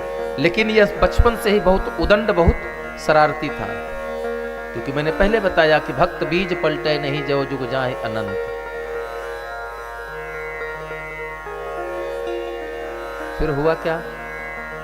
एक दिन नारद बाबा आए। नारद बाबा ने बताया, कहा कि तुम हे कंस, तुम्हारे ये पिता नहीं है और ना तुम्हारा ये घर है। बोले कहाँ है? बोले तुम्हारा घर जो है वो महाराज उग्रसेन मथुरा है और तुम्हारे पिता उग्रसेन हैं। और तब से वह जाकर के अपने पिता मथुरा जाकर नारद बाबा के कहने पर कंस आ गया, कहाँ? मथुरा, और अपने पिता के साथ रहने लगा। यही कंस है क्योंकि बड़ा हुआ तो उत्पात करने लगा, और ज्यादा उत्पात करने लगा, अधर्म के मार्ग पर चलने। पहले तो शरारती था, बाद में उदंड हो गया, अहंकार हो गया, क्योंकि शरीर में पौरुष ज्यादा था। और जब पृथ्वी पर अत्याचार करने लगा, तब ये पृथ्वी भगवान के पास जाकर के कहती है, यही कंस है जिसने कल आपने सुना कि देवकी के 6 पुत्रों का वध किया। और ये 6 पुत्र कौन थे? ये वही 6 पुत्र थे जिनको हिरण्यकश्यप का श्राप लगा था। इस बार वो देवकी के गर्भ से जन्म लिए, और देवकी के गर्भ से जन्म लेने के बाद कंस ने एक एक करके 6 के 6 पुत्रों का वध किया। बोले वृंदावन बिहारी लाल की जय हो। भगवान श्री कृष्ण का प्राकट्य हुआ। भगवान कहाँ पहुंचे? कल आपने कहाँ सुना था? भगवान का अवतार हुआ। अवतार लेने के बाद भगवान को लेकर के वसुदेव जी को खुद भगवान ने बताया कि हे पिताजी, आप मुझे लेकर चलिएगा और मुझे पहुंचा दीजिए। कहा? नंदग्राम में नंद बाबा के घर। और इधर भगवान ने अपनी योग माया को बोल दिया था कि आप जाकर के गुरुकुल में अवतरित हो जाओ। नंद बाबा से कहा, आप मुझे वहां छोड़ आना और वहां पर एक कन्या होगी, उसे लेकर चले आना। भगवान की ऐसी लीला हुई कि वसुदेव जी ने वैसा ही किया। लेकिन जब वसुदेव जी कन्हैया को लेकर चले, तो उस समय कन्हैया किस महीने में जन्म लिए थे? कन्हैया का प्रकट किस समय हुआ था? भादव महीने में, कृष्ण पक्ष, खूब घनघोर अधियारी रात, और भयंकर बादल हैं, और भयंकर गर्जना के साथ खूब भीषण बरसात हो रही है। कैसा है? एकदम भयंकर तीव्र गर्जना, और तीव्र गर्जना के साथ बिजली की कड़क के साथ बड़ी बड़ी बूंदें बरस रही हैं, पूरे मार्ग में हैं। मानो उस दिन ऐसा लगता है कि इंद्रदेव इतने प्रसन्न हो गए हैं कि मथुरा डूब जाएगा। लेकिन भगवान को लेकर जाना है, और वसुदेव जी चले हैं। घन घोर घटा चहुओर घिरी, रिमझिम बुदियां बरसाई रही। चपला चमके घन बीच जवे, मन में सिहरन उपजाई रही। जल कालिंदे को जब बढ़न लगो, वे पग पर सन को आए रही। जब जल ठोड़ी तक आए गयो, को लेवु की धुन गुंजार रही। वसुदेव जी लेकर के चले हैं, और वसुदेव जी जब चले हैं तो बादल बरस रहे हैं। भगवान ने देखा कि बारिश हो रही है, तो शेषनाग बाबा ने सोचा, हमारे ठाकुर जी के जो शरीर है वो कैसी है? कोमल, कितनी कोमल, अंदाजा लगा सकते हैं कितनी कोमल शरीर है भगवान के शरीर। भगवान के शरीर, गुरुदेव भगवान कहते हैं, जब हम दूध निकालते हैं गाय के थन से, तो गाय के थन के ऊपर जो झाग फेन बन जाती है, उससे नरम बिस्तर पर हमारे ठाकुर जी को सुलाया जाता था। तो आप अपेक्षा कर लीजिए, अंदाजा लगाइए कि हमारे ठाकुर जी का शरीर कितना कोमल होगा, जिनका बिस्तर इतना मुलायम है। और ये हम नहीं कह रहे हैं, रामचरितमानस बाबा गोस्वामी तुलसीदास जी ने गाया है। गोस्वामी तुलसीदास कहते हैं, कहाँ प्रसंग भी बता दे रहे हैं, कभी अवसर मिले तो उससे संदर्भित प्रसंगों को पढ़िएगा तो आपको मिलेगा। जब वनवास हुआ तो जो निषाद राज गुहू के साथ रहने पर भगवान के लिए शीशम के वृक्ष के नीचे जब कुश की और पत्तों की चटाई बिछाई गई, और जब भगवान सोए तो वहां गोस्वामी जी कहते हैं, यद्यपि रामचरितमानस से जुड़ी अनेक ग्रंथों को भगवान गोस्वामी जी ने लिखा है, तो उन ग्रंथों को जानने के लिए ऐसा करना पड़ेगा आपको। और वो भगवान को देख करके शेषनाग जी सोचते कितनी बड़ी बड़ी बूंदें बरसा रहे हैं इंद्रदेव, हमारे भगवान को चोट लगेगी। इसलिए शेषनाग जी ने अपने 1000 सन सहित फन सहित आकर के तुरंत भगवान के ऊपर छत्र बन करके आरूढ़ हो गए और भगवान चले हैं। कैसे पहुंचूं मैं, हाँ बूंदियां पड़ने लगे, कैसे पहुंचूं मैं नंद जी के द्वार, बूंदियां पड़ने लगे, कैसे पहुँचो मैं नंद जी के द्वार, बूंदियां पड़ने लगी। कैसे पहुंचूं मैं नंद जी के द्वार, बूंदियां पड़ने लगे, कैसे पहुँचो मैं नंद जी के द्वार, बूंदियां पड़ने लगी।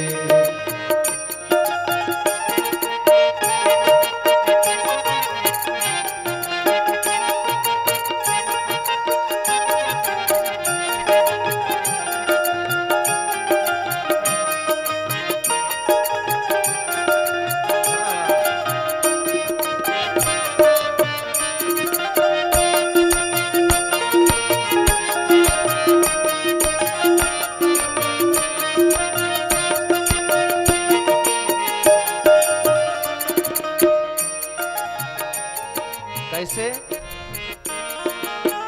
पीछे शेर अगारी जमुना, पीछे शेर अगारी जमुना, पीछे शेर अगारी जमुना, पीछे शेर अगारी जमुना, प्राण बचेला लाके अब ना, प्राण बचेला लागे अब ना। कहाँ करूँ मैं, कहाँ करूँ अब मैं करतार, जमुना बैरन भय, कहाँ करूँ मैं अब करतार, जमुना बैरन भय, कहाँ करूँ मैं अब करतार, जमुना बैरन भय। जय हो।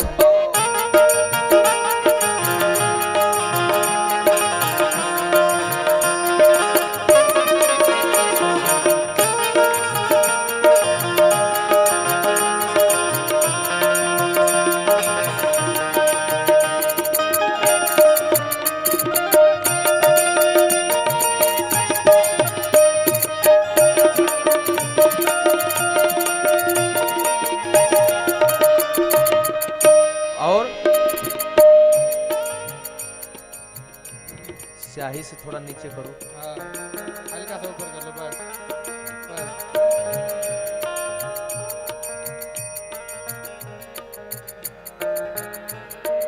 आगे बढ़ो।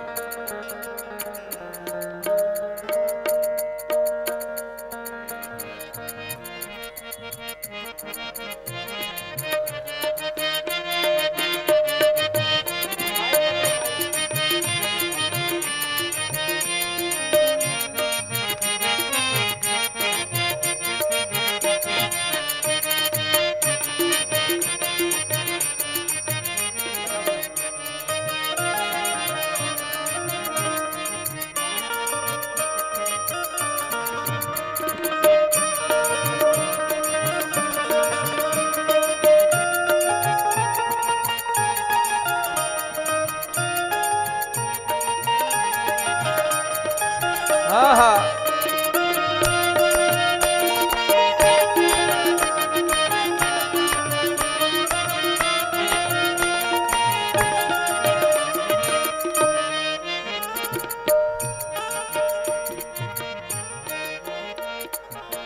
बादल गरजे बिजली चमके, बादल गरजे बिजली चमके, बादल गरजे बिजली चमके, बादल गरजे बिजली चमके। आसमान में बादल भयंकर गर्जना कर रहे हैं, मानो हृदय फट जाएगा। और उस काले काले मेघों के बीच में सफेद सफेद कौंधती चमकती बिजलियां कड़क रही हैं कि धरती पर बिल्कुल प्रकाश हो जाता है, आंखें चुधी आ जाती हैं। बादल गरजे बिजली चमके, बादल गरजे बिजली चमके, बादल गरजे बिजली चमके, बादल गरजे बिजली चमके, बादल गरजे बिजली चमके, बादल गरजे बिजली चमके, घन धुनि सुनि सुनि जिया मोरा धड़के, घन धन सुने सुने जिया मोरा धड़के, घन धुनि सुनि सुनि जिया मोरा धड़के, घन धुनि सुने सुने जिया मोरा धड़के, पनिया बरसे बेधार, बरसे आहा। बेदार, कैसे? बुंदिया पड़ने लगी, पनिया बरसे बेदार, जमुना बैरन भई कैसे जाऊं मैं जमुना पार, जमुना बैरन गई, कैसे पहुंचूं मैं नंद जू के द्वार, जमुना बैरन भई कैसे पहुँचूं मैं नंद जी के द्वार, जमुना बैरन गई। जय हो। जय हो।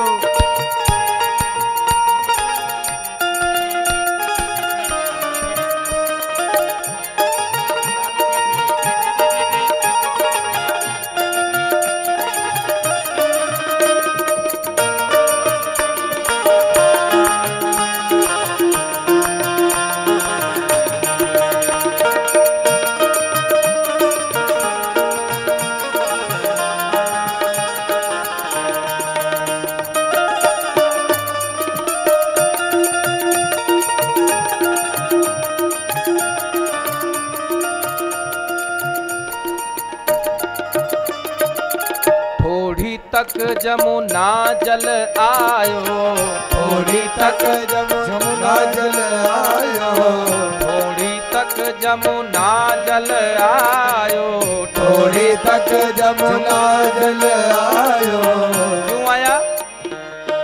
पग पर सन करी भयो मन भायो, पग पर सन करे भयो मन भायो, पग पर सन करी भयो मन भायो, पग पर सन करे भयो मन भायो, कोले की जमुना मैया कह रही है, कोले की करी पुकार जमुना बैरन भई, कोले की पुकार जमुना बैरन भई, कैसे जाऊं मैं नंद जी के द्वार, जमुना बैरन भई, कैसे जाऊं मैं नंद जी के द्वार, जमुना बैरन भई, कैसे जाऊं मैं नंद जी के द्वार, जमुना बैरन भई, कैसे जाऊं मैं नंद जी के द्वार, जमुना बैरन भई, जमुना बैरन भई, जमुना बैरन।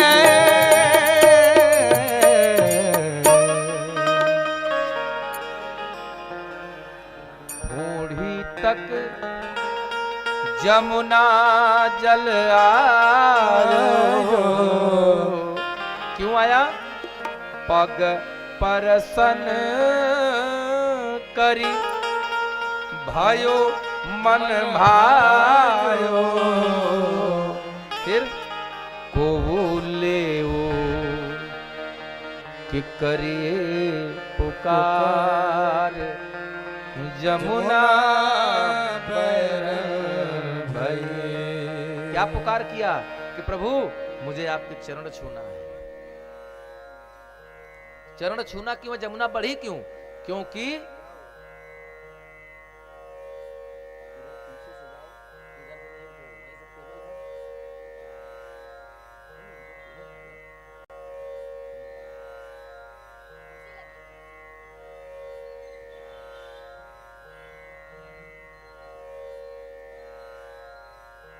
ये यमुना मैया भगवान की ही पत्नी है। 8 पटरानियों में एक यमुना महारानी भी है। इसलिए कहती हैं बहुत युगों के बाद सरकार आप आए हैं, इसलिए आपके चरण छूना चाहती हूं। भगवान ने उनकी इच्छा को जाना, समझा और उन्होंने तुरंत अपने पैर को टोकरी से बाहर लटकाया और भगवान के चरणों का स्पर्श पा करके मैया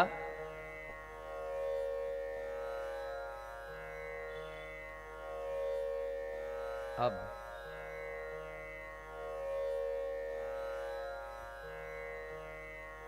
यमुना पुनः अपने स्थान पर।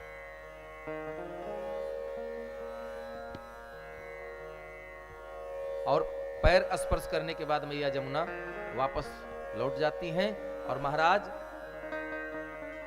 वसुदेव जी को नंदग्राम पहुंचने के लिए मार्ग प्रशस्त कर देती हैं। अंधेरी रात में शेषनाग जी अपने 1000 फनों में अपने 1000 मणियों को निकाल करके ऐसे लेकर चल रहे हैं मानो भगवान को ले जा रहे वसुदेव जी के मार्ग में प्रकाश कर रहे हैं। और मणियों के प्रकाश में उजाले में नंद बाबा के गांव लेकर के पहुंचे हैं कौन? वसुदेव जी।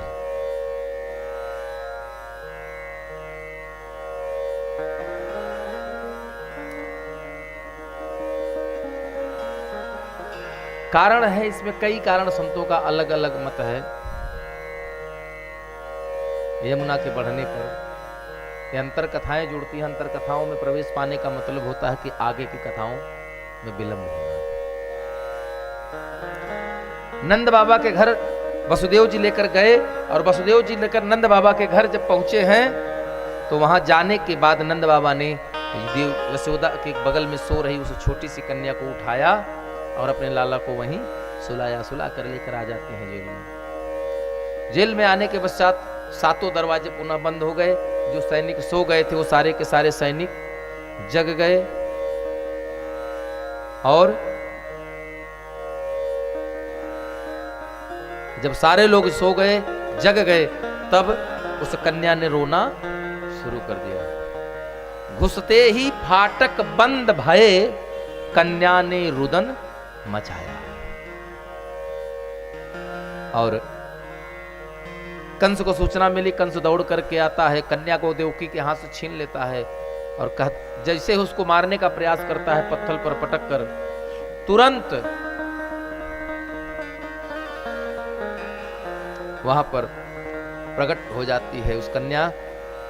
कंस के हाथ से छूट करके दूर गगन में जाकर स्थित हो जाती है और वहां जाकर के कहती है कि मया हतया मंद जातः खलु तवांत कृत यत्र क्वकवा पूर्व शत्रुर्मा हिंसी कृपणान वृथा। अरे मूर्ख, तू भला मुझे क्या मारेगा? तूने नाहक ही छोटे छोटे अबोध बच्चों की हत्या किया। अरे तेरा काल तो गोकुल में जन्म ले चुका है। बोलिए वृंदावन बिहारी लाल की जय हो। आइए अब यहीं से हम लोग चलते हैं नंद बाबा के घर। और नंद बाबा के घर सुंदर सुंदर सा उत्सव चलता है। आइए हम सभी लोग चलते हैं कहां? नंद बाबा के यहाँ। और कल हम लोगों ने सुना था कि नंद बाबा के यहाँ पावन उत्सव होता है। अच्छा देखिए, जब से भगवान पहुंच गए हैं कहां?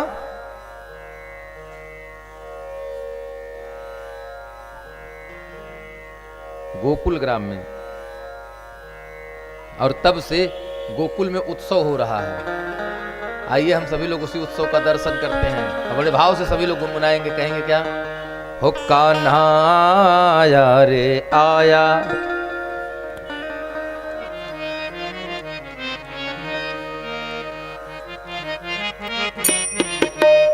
हो आज बाजे आज बधाई देखो, बाजे आज बधाई, हो बाजे आज बधाई देखो, बाजे आज बधाई। कब बधाई बजेगी? और सभी लोग पूरी मस्ती में झूमते हुए हो कान्हा आया रे आया ब्रज में बाजे आज बधाई कान्हा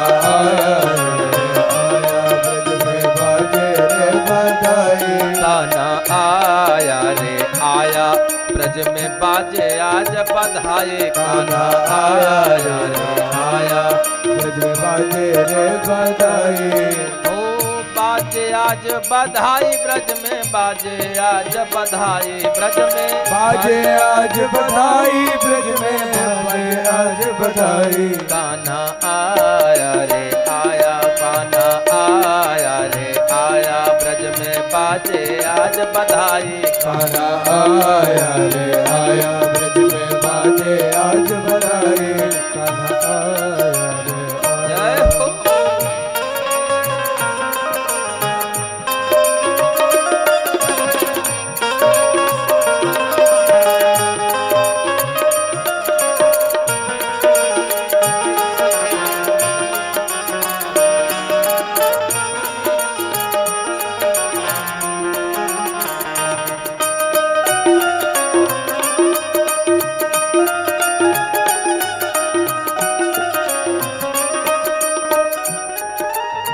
और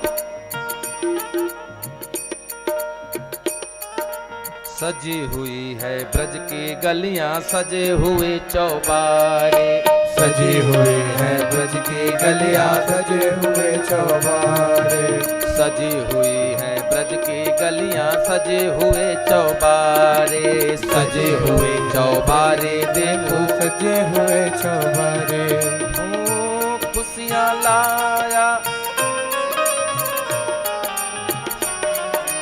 सजी हुई है गलियां देखो सजे हुए चौबारे सजी हुई है गलियां देखो सजे हुए चौबारे खुशियां लाया रे लाया देखो बाजे आज बधाई खुशियां लाया रे लाया देखो बाजे आज बधाई ओ बाजे आज बधाई देखो बाजे आज बधाई बाजे आज बधाई देखो बाजे आज बधाई ब्रज में आया रे आया देखो बाजे आज बधाई कान्हा आया रे आया ब्रज में बाजे आज बधाई हो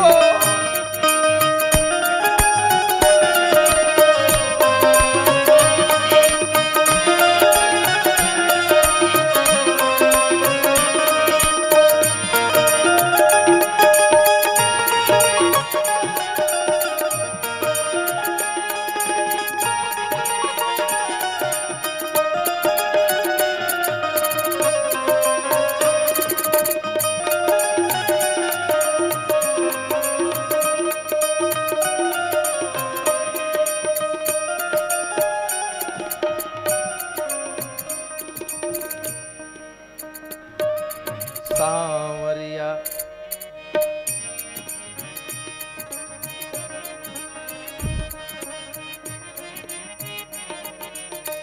सभी भक्त सांवरिया की मोटी मोटी अखियां हैं कजरारी वो अखियां है कजरारी अखियां है कजरारी सांवरिया की मोटी मोटी अखियां हैं कजरारी सांवरिया की मोटी मोटी अखियां है कजरारी सांवरिया की मोटी मोटी अखियां है कजरारी सांवरिया की मोटी मोटी अखियां है कजरारी आप सबसे अच्छे तो यही हैं बहुत बढ़िया जैसे अच्छे बच्चे हाँ बच्चे मन के बच्चे सांवरिया की मोटी मोटी अखियां है कजरारी सांवरिया की मोटी मोटी अखियां है कजरारी या सूरत मन को पाया ये सूरत मन को भाया ब्रज में बाजे आज बधाई बाजे आया रे आया ब्रज में बाजे आज बधाई आया रे आया ब्रज में बाजे आज बधाई ओ बाजे आज बधाई देखो बाजे आज बधाई बाजे आज बधाई देखो बाजे आज बधाई कान्हा आया रे आया ब्रज में बाजे आज बधाई कान्हा आया रे आया ब्रज में बाजे आज बधाई कान्हा आया रे आया।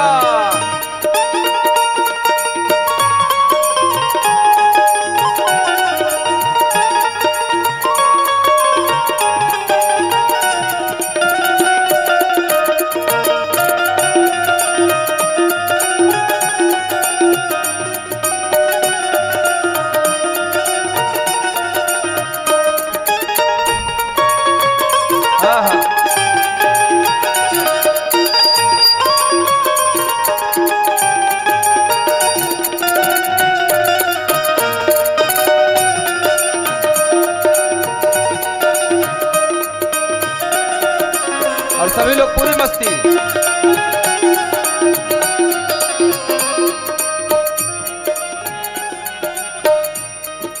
करुणा सागर की ये सूरत लागे प्यारी प्यारी लागे प्यारी प्यारी लागे प्यारी प्यारी करुणा सागर की ये मूरत लागे प्यारी प्यारी लागे प्यारी प्यारी लागे प्यारी प्यारी करुणा सागर की ये मूरत लागे प्यारी प्यारी करुणा सागर की ये मूरत लागे प्यारी प्यारी ओ करुणा सागर की ये मूरत लागे प्यारी प्यारी जिसने भक्त हृदय हर्षाया ब्रज में बाजे आज बधाई जिसने भक्त हृदय हर्षाया ब्रज में बाजे आज बधाई बाजे आज बधाई ब्रज में बाजे आज बधाई बाजे आज बधाई ब्रज में बाजे आज बधाई कान्हा आया रे आया ब्रज में बाजे आज बधाई कान्हा आया रे आया ब्रज में बाजे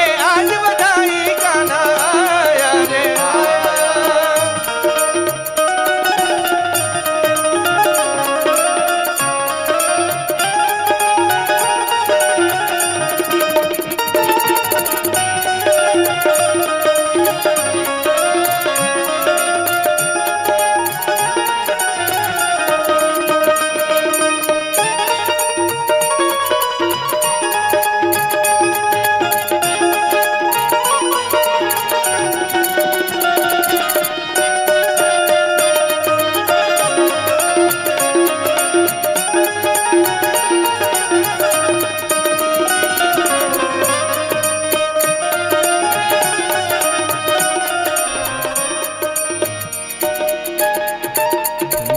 गांव में धूम मची है नाच रहा मन मेरा नाच रहा मन मेरा हो नाच रहा मन मेरा किसका किसका मन नाच रहा है आहा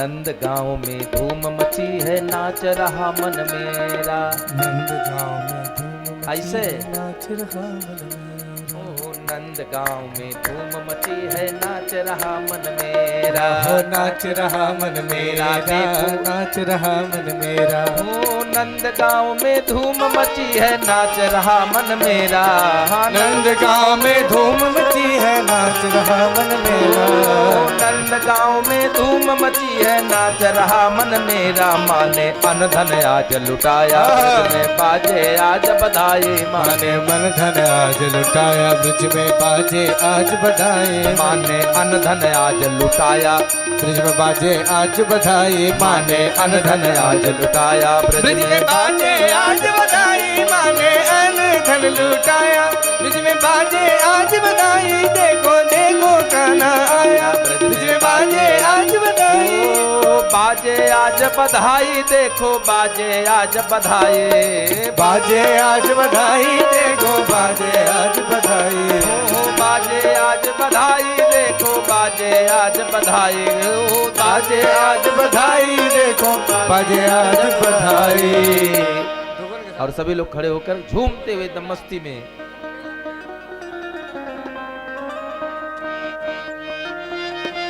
पूरी मस्ती के साथ एक दो तीन चार राधे राधे राधे राधे श्री राधे राधे श्री राधे राधे दशबान दुलारी राधे, दशकों की प्यारी राधे, हमारी प्यारी राधे, तुम्हारी प्यारी जय राधे राधे राधे राधे राधे राधे राधे। ओ ब्रज में बाजे आज बधाई, ब्रज बाजे आज बधाई। देखो देखो गाना आया ब्रज में बाजे आज बधाई, ब्रज में बाजे आज बधाई, ब्रज में बाजे आज बधाई, ब्रज में बाजे आज बधाई। देखो देखो कान्हा आया ब्रज में बाजे आज बधाई। देखो देखो कान्हा आया ब्रज में बाजे आज बधाई। देखो बाजे आज बधाई, देखो बाजे आज बधाई। बाजे आज बधाई, देखो बाजे आज बधाई। बाजे आज बधाई, आगे बाजे आज बधाई। कान्हा आया बीरज में, देखो बाजे आज बधाई। कान्हा आया बीरज में, देखो बाजे आज बधाई। कान्हा आया बीरज में, देखो बाजे आज बधाई। देखो बाजे आज बधाई, देखो बाजे आज बधाई।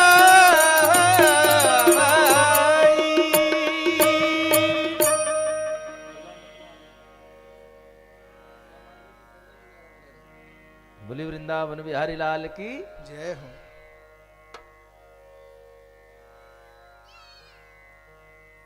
कान्हा आया आज बिरज में।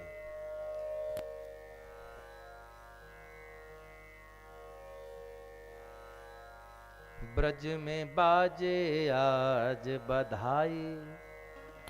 काहे?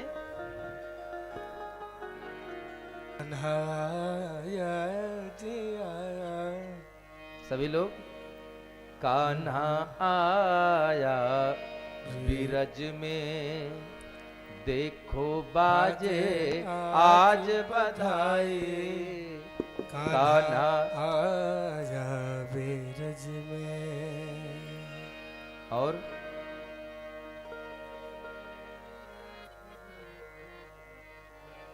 पूरे नंद गांव में उत्सव ही उत्सव हो रहा है, हर तरफ।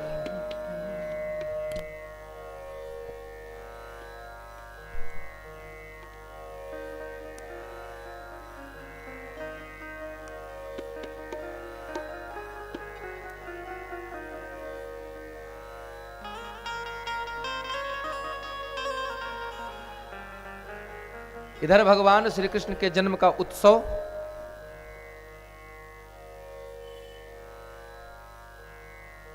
मचा हुआ है, और ये जो कंस के जेल बंदी गृह में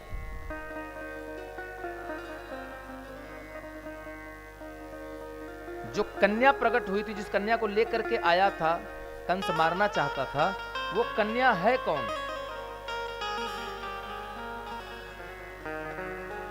विंध्याचल कितने लोग गए हैं? क्या बात है, बहुत सुंदर। जो विंध्याचल की भवानी है, विंध्येश्वरी मैया, ये वही नंद की सुता है।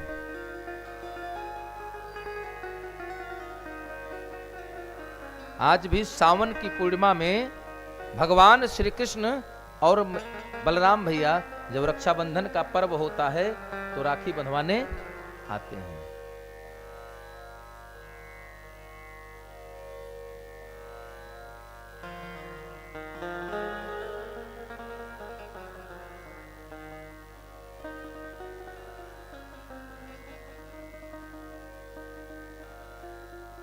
प्रति वर्ष रक्षाबंधन पर आते हैं। इधर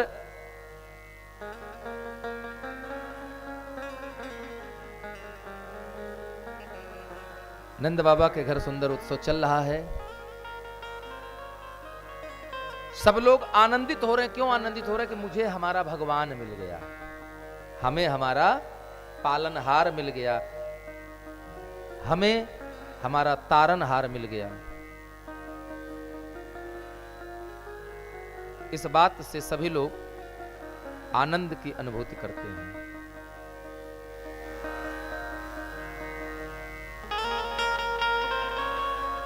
उस समय नंदगांव का वार्षिक कर देने के लिए सालाना टैक्स जो हम लोग देते हैं सरकार को, उसी प्रकार नंद बाबा टैक्स देने गए हैं। कहां? मथुरा। किसको टैक्स देने गए हैं? कंस को। गोपान गोकुल रक्षाया निरूप्य मथुरां गतः नंदः कंसस्य वार्षिक्यं कर्म दातुम कुरुदुः।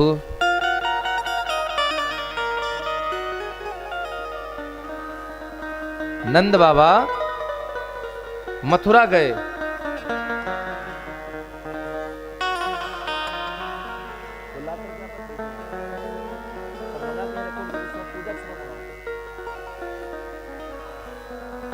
टेबल ला करके आगे रख लीजिए टेबल।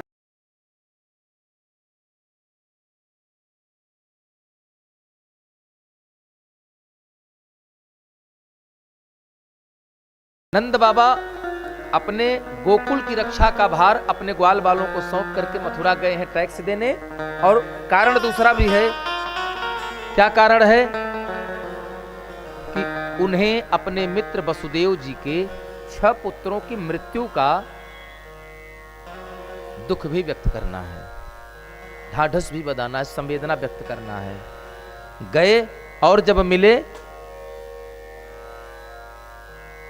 पीछे वाला मशीन का बहुत साफ निकला है, पीछे वाला बेस बढ़ाइए थोड़ा सा।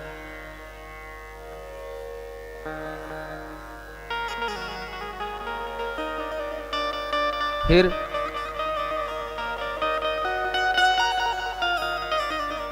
वसुदेव जी के मिलने के बाद बस दोनों मित्र परस्पर एक दूसरे को आलिंगन करते हैं, गले मिलते हैं। नंद बाबा 6 पुत्रों की मृत्यु का शोक व्यक्त करते हैं और वसुदेव जी चौथेपन बुढ़ौती में वृद्धा अवस्था में 2-2 पुत्रों के जन्म होने की बधाई देते हैं। इस दुनिया में सब कुछ मिल सकता है बड़ी आसानी से, लेकिन बड़ा दुर्लभ है मिलना किसका? उपलब्धो भवानद्य दुर्लभम प्रिय दर्शन। उपलब्धो भवानद्य।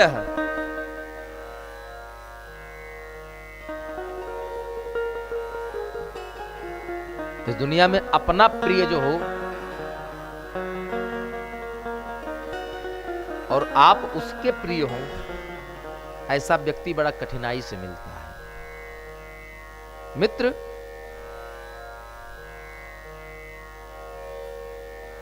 नंदराय जी से पूरे ग्राम का हालचाल पूछ लिया। अपनी दूसरी पत्नी नंदराय के घर में रहती है, नाम है रोहिणी, जिनके गर्भ से जन्म हुआ किनका?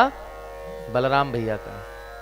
और उनके पुत्र का हाल, नंदरानी का हाल, पूरा हाल समाचार पूछने के बाद नंद बाबा से कहते हैं कि मित्र आप शीघ्र ही अब गोकुल पहुंचिए, क्योंकि मुझे ऐसा प्रतीत हो रहा है कि गोकुल में कुछ उपद्रव होने वाला है। और आखिर उपद्रव हो क्यों ना, नंद बाबा जो हैं वो क्या हैं? वो हैं जीव आत्मा। कहां रहते हैं जीव आत्मा? कहां रहती है? शरीर में। शरीर क्या है? शरीर है मथुरा, और जो हमारा हृदय है वही गोकुल है। जब इस गोकुल से जीव आत्मा निकल जाती है तो पूरा उथल पुथल हो जाता है। नंद बाबा वहां से भागते हुए आते हैं, लेकिन तब तक इधर एक दुष्टा है जिसका नाम है पूतना। अच्छा, पूतना कहते किसको हैं? जिसके पूत ना हो वही पूतना। दूसरा, पूत माने पवित्रता होती है, जो पवित्र ना हो वो पूतना। कंसेन प्रहिता घोरा पूतना। कंस की दासी कह लीजिए, कंस की सेविका कह लीजिए, कंस के राज्य में रहती है तो उसकी नौकरानी कह लीजिए, या उसकी सेना का सिपाही कह लीजिए। वो है, कैसी है पूतना? कैसी है? बाल घातिनी। वो बड़ों को नहीं मारती है, वो बच्चों को मारती है, बच्चों का खून पीती है। और कंस की इच्छा पर उस पूतना ने भगवान को मारने के लिए गोकुल आने के लिए तैयार हो गई।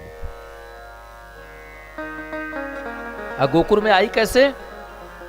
बढ़िया महाराज कंस के दरबार में गई, अब खूब बढ़िया से मेकअप को करा कर एकदम सज संवर कर तैयार हो गई, दुल्हन बन गई। भाई पहले तो राक्षसी थी, बाल जैसे लगता है कि किसी चिड़िया का घोंसला हो, बड़े बड़े बेढप से नाखून, मैले कुचैले कपड़े। लेकिन जब हमको कहीं विशेष जगह पर जाना होता है विशेष कार्य से, तो हम विशेष रूप से तैयार भी होते हैं। तो ऐसा थोड़ा था कि नहीं आज ही ब्यूटी पार्लर थे, उस जमाने में भी हुआ करते होंगे, तभी तो मेकअप करा के आई, बढ़िया गई। अरे भैया हम तो एक दिन मोबाइल पर कुछ देख रहे थे तो एक छोटा सा वीडियो आया था, उसमें एक लड़की है कहीं बाहर से आती है, उसके बाद अपना मेकअप उतारना शुरू करती, उतारते उतारते जब अंतिम में पहुंचा तो पता लगा कि लड़का है। पता ही नहीं लगता अब तो मेकअप के आगे। तो वो मेकअप करा के आई, ऐसे वाला मेकअप कराई थी, राक्षसी से बढ़िया स्त्री हो गई और पहुंच गई नंद बाबा के घर। बाहर सब सखियां बैठी थी, सबने कहा दीदी राम राम, लेकिन किसी का जवाब उसने नहीं दिया और जवाब न दे करके सीधे अंदर घर में पहुंच गई। आप देखिए किसी के चित्र को तो बना सकते हैं, एक 10 साल के बच्चे को नकली दाढ़ी मूछ लगा करके आप दादाजी तो बना सकते हैं बतौर कलाकार, बतौर एक्टर, एक किरदार, लेकिन क्या वो दादाजी है? नहीं है। तो क्या वो दादा बन सकता है? बन भी नहीं सकता। क्यों? क्योंकि दादा वाला अनुभव नहीं है उसके पास, दादा के गुण नहीं है, दादा का चरित्र नहीं है। चित्र तो दादा का हो गया, क्योंकि सफेद वाली नकली वाली दाढ़ी लगा लिया, नकली मूछ लगा लिया, भौंहों पर चूना लगा लिया, सफेद हो गई, सब पक गई दाढ़ी, दादाजी बन गया। लेकिन वो दादा का चरित्र नहीं ले सकता। पूतना सुशील औरत का स्वांग तो बना लिया, पूतना ने एक सुसंस्कारी, एक अच्छी गृहिणी का स्वरूप तो बना लिया, लेकिन वो एक अच्छी गृहिणी बन नहीं सकती, क्योंकि बहुत कठिन होता है। वो कहते हैं ना कि नेचर और सिग्नेचर नहीं बदलता, बहुत कठिन है बदलना। आई सबने राम राम किया, किसी का कोई जवाब नहीं दिया।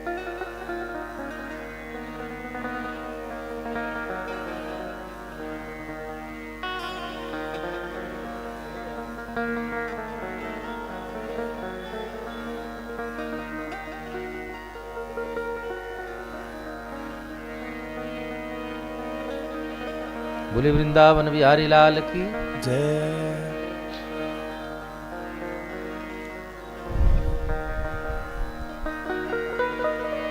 हम कहाँ थे? हाँ सही बताइए।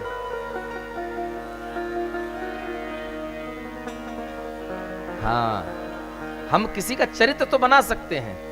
आप अभी बढ़िया तिलक उलक लगा लीजिए, माला हमारी तरह 2-3 ठो ले लीजिए और 2-3 ठो पहन लीजिए, धोती कुर्ता पहन लीजिए, लेकिन हम स्वरूप तो बना लेते हैं, लेकिन किसी संत का स्वभाव नहीं बना पाते। कब तक? कि जब तक हम वास्तव में संत बनेंगे नहीं, उनकी संगत नहीं होगी। आ गई पूतना घर पे, सब लोगों ने कहा दीदी राम राम, किसी से कोई जवाब नहीं, मानो कह रही हो कि आप लोग राम राम कर रहे हो, हमें आपसे कोई नहीं काम। सबने कहा दीदी राम राम, तो कहे हमें कोई काम नहीं है। सीधे अंदर अंदर गई तो वहां कौन मिली? मैया यशोदा।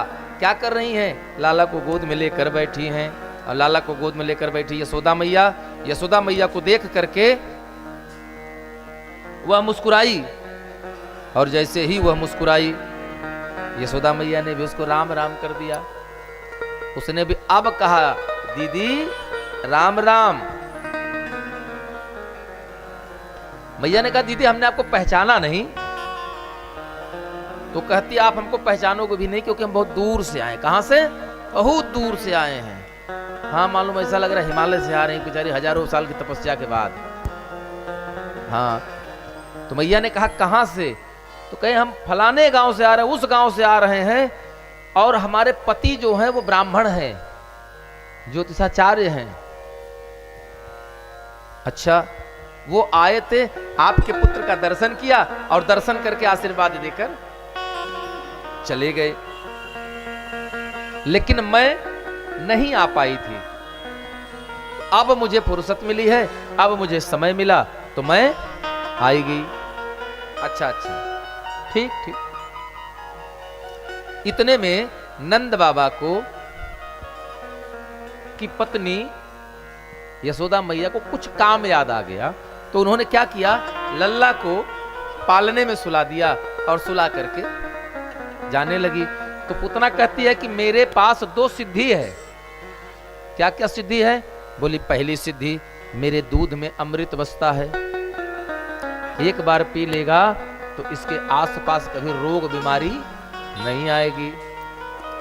अच्छा, तो दूसरी सिद्धि क्या? बोले दूसरी सिद्धि ये है कि मैं झाड़ा लगाती हूँ, जिसे कहते हैं ना फूंक मारना, नजर उतारना। बोली मेरे पास एक ऐसा सिद्ध मंत्र है कि एक बार जिस बालक की नजर मैंने उतार दिया, जिस पर मैंने अपने मंत्र का फूंक मार दिया, फिर जिंदगी में उस पर जादू टोना भूत प्रेत किसी का साया नहीं पड़ सकता। अच्छा, मैया तो मैया बेचारी भोली सीधी सादी, उसने कहा ठीक है। तब तक किचन में चली गई और लाला को पालने में सुला गई। मैया उधर गई, उसने भगवान को उठा लिया। जब भगवान को उठाने के लिए झुकी तो भगवान ने अपने नेत्र बंद कर लिए। क्यों? क्योंकि वो जानते हैं कि विद्या और अविद्या दो, विद्या और अविद्या दो। विद्या 2 प्रकार की है, एक है विद्या और दूसरी अविद्या। तो पूतना कौन सी विद्या है? अविद्या। ज्ञान और अज्ञान एक साथ नहीं रह सकता, जैसे रात और दिन। भगवान ने नेत्र इसलिए बंद कर लिए कि अगर मेरे नजरों से इसकी नजर मिल जाएगी तो जो काम करने आई है वो कर नहीं पाएगी। भगवान ने इसलिए नेत्र बंद कर लिया। कुछ संत कहते हैं कि भगवान ने इसलिए भी नेत्र बंद कर लिए कि हे भोलेनाथ, आप तो जहर पहले पी चुके हैं, आपको इसका अनुभव है कि कैसा स्वाद है, खट्टा है, मीठा है, तीखा है, कड़वा है। आपने पिया है और आपने इसको पचा भी लिया है। तो हे भोलेनाथ, हम तो इस बार सोच करके यदुवंश में आए थे, चलेंगे तो दूध दही मक्खन घी खाएंगे। ये तो आते आते पहले में जहर का नंबर आ गया। इसलिए हे भोलेनाथ, आपन तेज संहारो आप। हाँ बस, मानो बाबा का ध्यान कर रहे हो, प्रभु आप आइए। जो पूतना अपने स्तन में कालकूट विष लगाकर आई थी, उस जहर को आप पी लीजिए, उसके बाद आपकी ड्यूटी खत्म, बाकी दूध पीने का कार्यक्रम हमारा। बाबा ने ऐसी लीला किया। पूतना ने उठाया, अपने स्तन से लगाया, भगवान ने पकड़कर उसके स्तन को जैसे ही कन्हैया ने मुख में लिया, अगले एक क्षण बीतते बीतते ही चीखने लगी। क्यों? क्योंकि भगवान ने उसके स्तनों के द्वारा ही उसके प्राण खींचना शुरू कर दिया। अब जब भगवान किसी का उद्धार करते हैं तो माया तुरंत दूर हो जाती है। क्यों? क्योंकि बाबा गोस्वामी तुलसीदास कहते हैं, वो सुंदर सी बात, निर्मल माना जाना सो मोहि पावा, निर्मल मन जन सो मोहि पावा, निर्मल मन जन सो मोहि पावा, निर्मल मन जन सो मोहि पावा, निर्मल मन जन सो मोहि पावा, निर्मल मन जन सो मोहि पावा, मोहि कपट छल चेतन भावा, मोहि कपट जल चेतन भावा, जय जय राम। श्री राम जय राम जय जय राम। श्री राम जय राम जय जय राम। भगवान ने कहा निर्मल मन, कौन व्यक्ति मुझे पा सकता है जिसका मन निर्मल हो। तो क्या नहीं पसंद है? मोह कपट, क्या नहीं पसंद? कपट, छल, प्रपंच नहीं पसंद है। तो भगवान जिन जिन दुष्टों का उद्धार किया, चाहे जितना बड़ा मायावी हो, भगवान के पास आते ही जब भगवान का प्रहार होता है तो सबसे पहले उसकी माया ही भागती है। कौन भागती है? माया भाग जाती है। तो पूतना का अब जितना मेकअप करा के आई थी वो सब मेकअप उतर गया। कब? जब भगवान ने उसके स्तनों को मुख्य मार्ग से उसके प्राण खींचना शुरू किया तो उसका बनावटी चेहरा जो सुंदर खूब था, हाँ, जो चूना, जो कहते क्या चूना पट्टी करा के आई थी, वो सब बिगड़ गया। अब वो बिल्कुल वास्तविक स्वरूप में आ गई। और जितना चोटी उटी सब बनाया था, वो आजकल तो बनाते हैं पता नहीं कैसे कैसे सब, हाँ, सब बिल्कुल फिर वही चिड़िया का घोंसला हो गया। भाई साधारण रूप में थी तो छोटे छोटे कपड़े थे, अब जब बड़ी हो गई, राक्षसी हो गई, अपने वास्तविक स्वरूप, भाई भगवान ने तो माया हर लिया ना उसका कपट दूर हो गया, तो अब अपने वास्तविक स्वरूप में आ गई। और वास्तविक स्वरूप में आई तो आपको एक बात बताएं, 18 किलोमीटर की परिधि में उसका शरीर था, 6 कोस। तो अब 6 कोस की परिधि में उसका शरीर है, तो पूतना बड़ी तेज चीखती, भयंकर गर्जना करते हुए, भैया पूतना भयंकर गर्जना करते हुए, चीखते चिल्लाते नगर के बाहर भागी, ग्राम के बाहर जाकर के एक जगह प्राण उसके शरीर से निकल गए और पूरी भयंकर गर्जना, गड़गड़ाहट की आवाज के साथ जमीन पर गिर पड़ी। और जब जमीन पर गिरी है तो सुखदेव जी कहते हैं, हे राजन, 6 कोस की परिधि में जितने पहाड़, जितने वृक्ष, जो घर आए, वो सब चकना चूर हो गए। चीख की आवाज सुनकर के मैया यशोदा, गोपियां, ग्वाल, सारे लोग भागे पीछे पीछे। उधर नंद बाबा दौड़ते हुए, क्या हुआ, कौन है, कौन है? गिरी तो सबने देखा, करे तो बहुत बड़ी राक्षसी है। अब भय बस कोई जा नहीं रहा है। लेकिन नंद बाबा आए तो उन्होंने कहा, ये मर चुकी है, इसके ऊपर से कन्हैया को उतारने का प्रबंध करो। और तब अवतरणिका, सीढ़ी का एक नाम है अवतरणिका। इसी अवतरणिका से माने जिससे चढ़ा जाए और उसी से उतरा जाए, वही अवतरणिका है। इसी अवतरणिका से अवतार शब्द बना है। बोलिए राधे। नंद बाबा आए, सुंदर सीढ़ी लाई गई, सीढ़ी लगा करके उसके वक्षस्थल, उसके सीने पर से भगवान को उतारा गया। और जब उतार करके ग्वाल लाए तो उन्होंने कहा, बाबा ये कोई साधारण स्त्री नहीं थी, इसके तो नाक ऐसे थे, जो नाक के छिद्र हैं, ऐसा मालूम पड़ता किसी बहुत बड़े पहाड़ की बहुत बड़ी गुफा है। इतने बड़े बड़े नाक, अरे भाई 16-18 किलोमीटर में जिसका शरीर है तो उसकी नाक, आंख भी तो बड़ी होगी। हमको तो लगता है अगर उसकी आंख निकाल कर धर दी जाए तो हमारे जैसे अगर 4-5 लोग एक से एक के ऊपर एक साथ खड़े होंगे तब भी डूब जाएंगे, इतनी बड़ी तो उसकी आंख होगी। और क्या ममता होती है मां की, भगवान के नाम से ही भगवान की नजर उतार रही है मैया यशोदा। और गाय के खुर के नीचे की मिट्टी, आप लोग याद रख लीजिए, बिल्कुल अगर बच्चे को नजर लगी हो, अगर कोई नजर झाड़ने वाला नहीं मिले तब भी, और मिल जाए तब तो कोई बात ही नहीं है, लेकिन इस उपाय को जरूर करिए। क्या उपाय करना है? जहां गाय रहती हो, जिस जगह पर गाय का खुर हो, गाय को वहां से हट जाए तो उसके खुर के नीचे की मिट्टी ले आइए। हालांकि घृणा हो जाएगी, बहुत लोग नहीं उसको करेंगे, लेकिन उस मिट्टी को ले आइए, उसमें से 2-4 कण उसके मुख में डाल दीजिए पेट पर, सीने पर, मस्तक पर उसके थोड़ा सा चंदन टीका जैसा लगा दीजिए। और उसी गाय की अगर देसी गाय मिल जाए तो बहुत उत्तम है। भगवान श्री कृष्ण के जो नाम याद हो उन नामों से गाय की पूंछ से बच्चे के ऊपर झाड़ा लगा दीजिए, चाहे जैसी नजर होगी सब भाग जाएगी। बोलिए राधे। ये प्रताप है हमारे गौवंश का। नंद बाबा ने देखा और नंद बाबा ने कहा ठीक है जैसे भी है। अब हमारे नगर में इसकी शरीर छूटी, अगर हम इसका अंत्येष्टि नहीं करेंगे तो जब सड़ेगी तो बहुत बदबू करेगी, इसलिए इसकी अंत्येष्टि कर दिया जाए, इसको अग्नि के हवाले कर दिया जाए। तो नंद बाबा के कहने पर सब लोगों ने इसको टुकड़ों में काटा, खंड में काट करके तब पूतना का अंतिम संस्कार किया गया।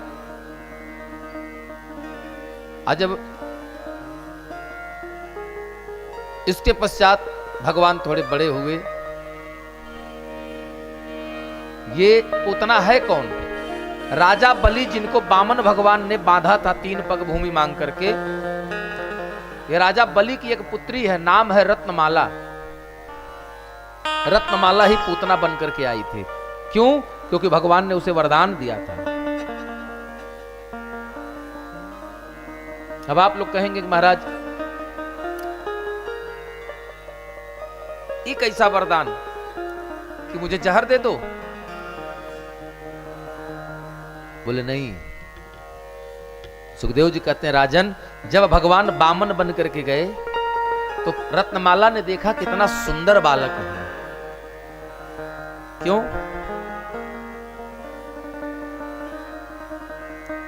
भगवान के स्वरूप से सुंदर दुनिया में कुछ नहीं हो सकता। एक भजन था ना, जिसकी रचना इतनी सुंदर फिर वो कितना सुंदर होगा। वामन को देख करके रत्नमाला के मन में प्रेम जगा, भाव बना ममता का। हे भगवान, अगर ऐसा बेटा होता तो मैं इसे दिन भर गोद में लिए रहती, इसे अपना दूध पिलाती, खूब लाड़ प्यार करती इसको। भगवान तो अंतर्यामी है, घटघटवासी है। भगवान ने सुन लिया और उन्होंने कहा एवमस्तु, तथास्तु, ऐसा ही होगा। और जब राजा बलि को बांध लिया तो पूतना उस रत्नमाला ने कहा ऐसा बेटा अगर हमारा हो जाएगा तो उसको दूधवा में जहर मिलाकर दे दूंगी। भगवान ने उसको भी कहा एवमस्तु। वही पूतना बन करके आई और भगवान को दूध पिलाने की इच्छा थी सो दूध पिलाया, और दूध में जहर मिलाकर पिलाने की इच्छा थी सो जहर भी पिलाया। बोलिए राधे। इतना करुणा वाला कौन मिलेगा हमको आपको?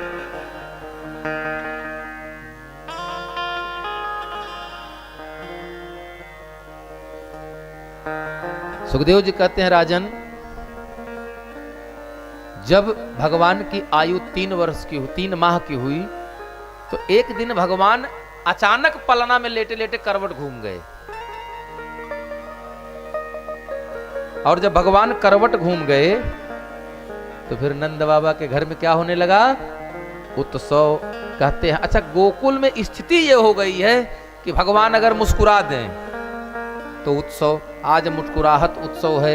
आज भगवान ने पलक झपकाई है, आज भगवान ऐसे सो गए, आज वैसे हो गए, आज भगवान करवट घूम गए तो आज करवट उत्सव हो गया। मतलब एक बहाना खोजते हैं रोज उत्सव मनाने का। एक दार्शनिक थे, उन्होंने कहा था कि आप अपनी जिंदगी का पूरा आनंद उस दिन ले पाएंगे जिस दिन आप यह मान लेंगे कि आज और अभी का जो समय है वही मेरा आखिरी समय है। आज का दिन मैं जिंदा हूं तो यह मेरे जीवन का आखिरी दिन है। आप ऐसा मानकर जीवन जिएंगे तो रोज जिंदगी को रोज आनंद लेकर जिएंगे और फिर आनंद की कमी कभी नहीं होगी। बहुत सुंदर सा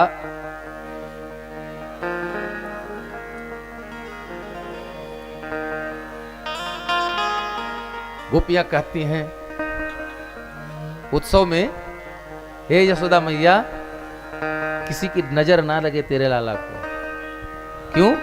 क्योंकि जब तू इसे गोद में ले लेती है तो वैसे तो गोद से उतार ही नहीं रही है, बहुत सुंदर लगता है।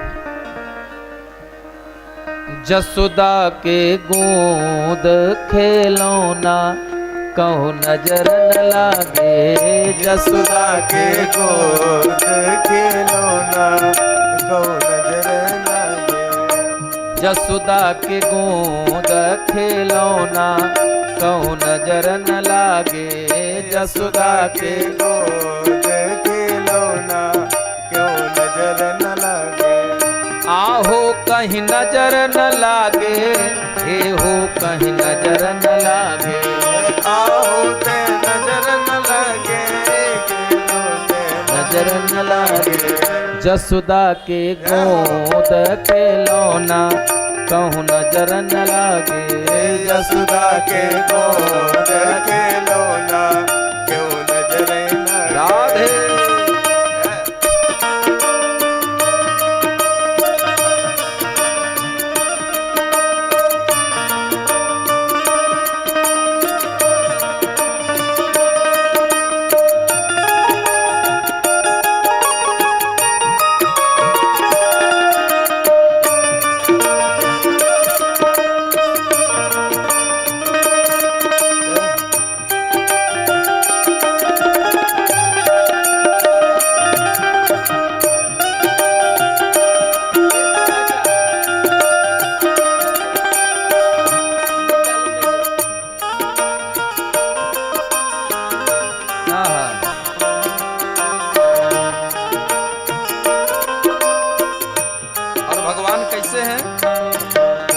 यशोदा मैया के गोद में।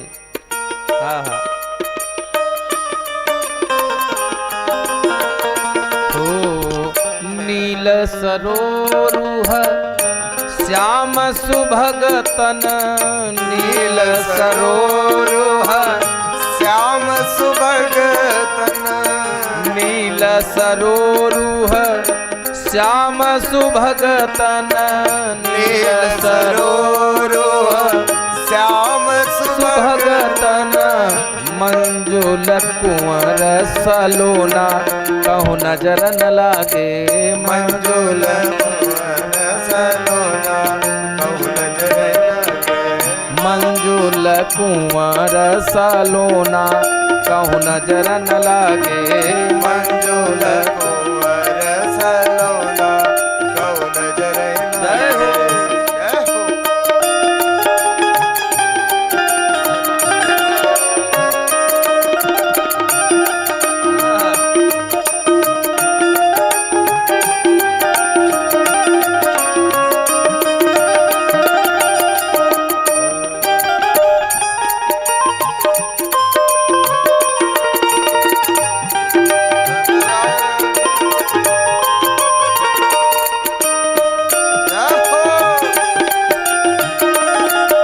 कन्हैया मेरा यार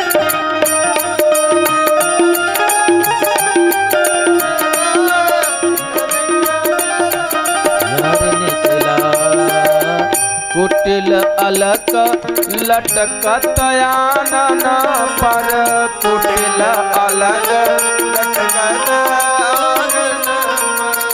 कुटिल अलक लटकत आनन पर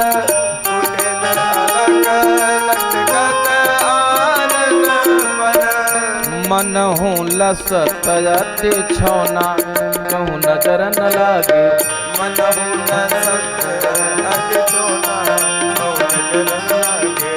मन हूँ लसत अति छौना कहूँ नजर न लागे मन हूँ लसत अति छौना कहूँ नजर न लागे।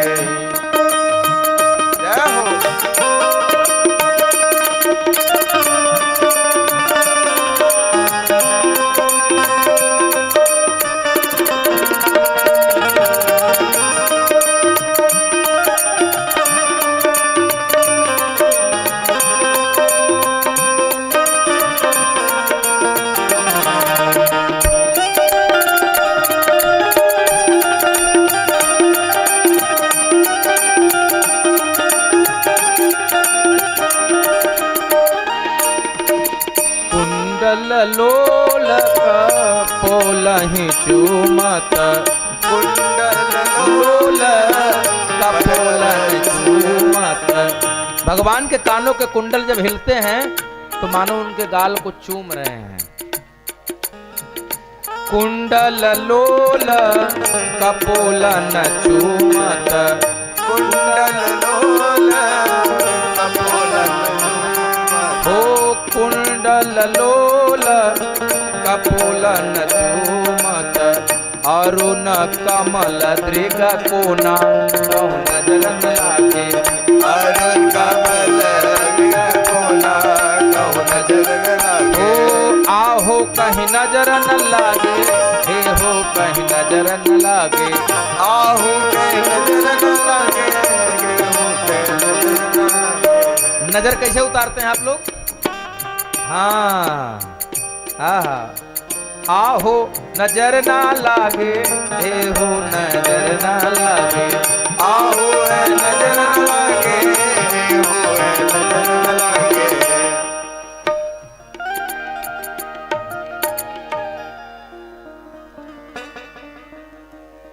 यशोदा के गोद खिलौना कहूँ नजर न लागे, यशोदा के गोद खिलौना कहूं नजर न लागे, ओ यशोदा के गोद खिलौना कहूँ नजर न लागे, यशोदा के गोद खिलौना कहूं नजर न लागे, यशोदा के गोद खिलौना कहूँ नजर न लागे, यशोदा के गोद खिलौना कहूं नजर न लागे, ओ धूर विधो स्वरा घुटनन डोलत, पूरा विदोषन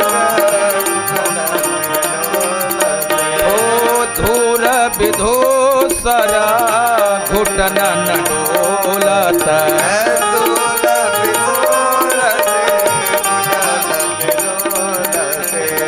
तो तर बचन लुभावना कहूँ नजर न लागे, ओ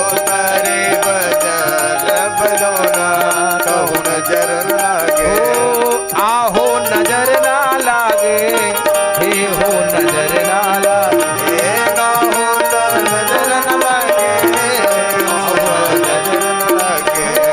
कसिला के गोद खिलौना कहूँ नजर न लागे,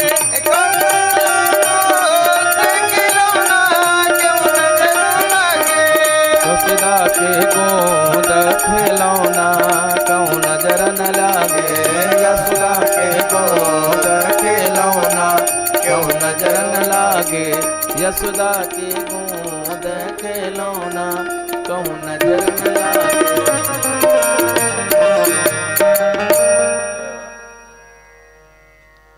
अरे भगवान 3 महीने के हो गए हैं। गोपियां कहती हैं बहुत सुंदर है लाला। एक दिन मैया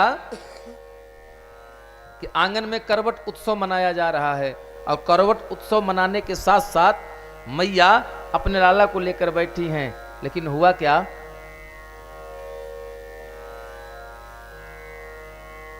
जैसे आप लोग अपने छोटे बच्चों को खूब तेल वगैरह लगाकर उपटन लगाकर मालिश कर लेती हैं, तो काजल टीका लगा करके कपड़े पहना करके लिटा देती हैं।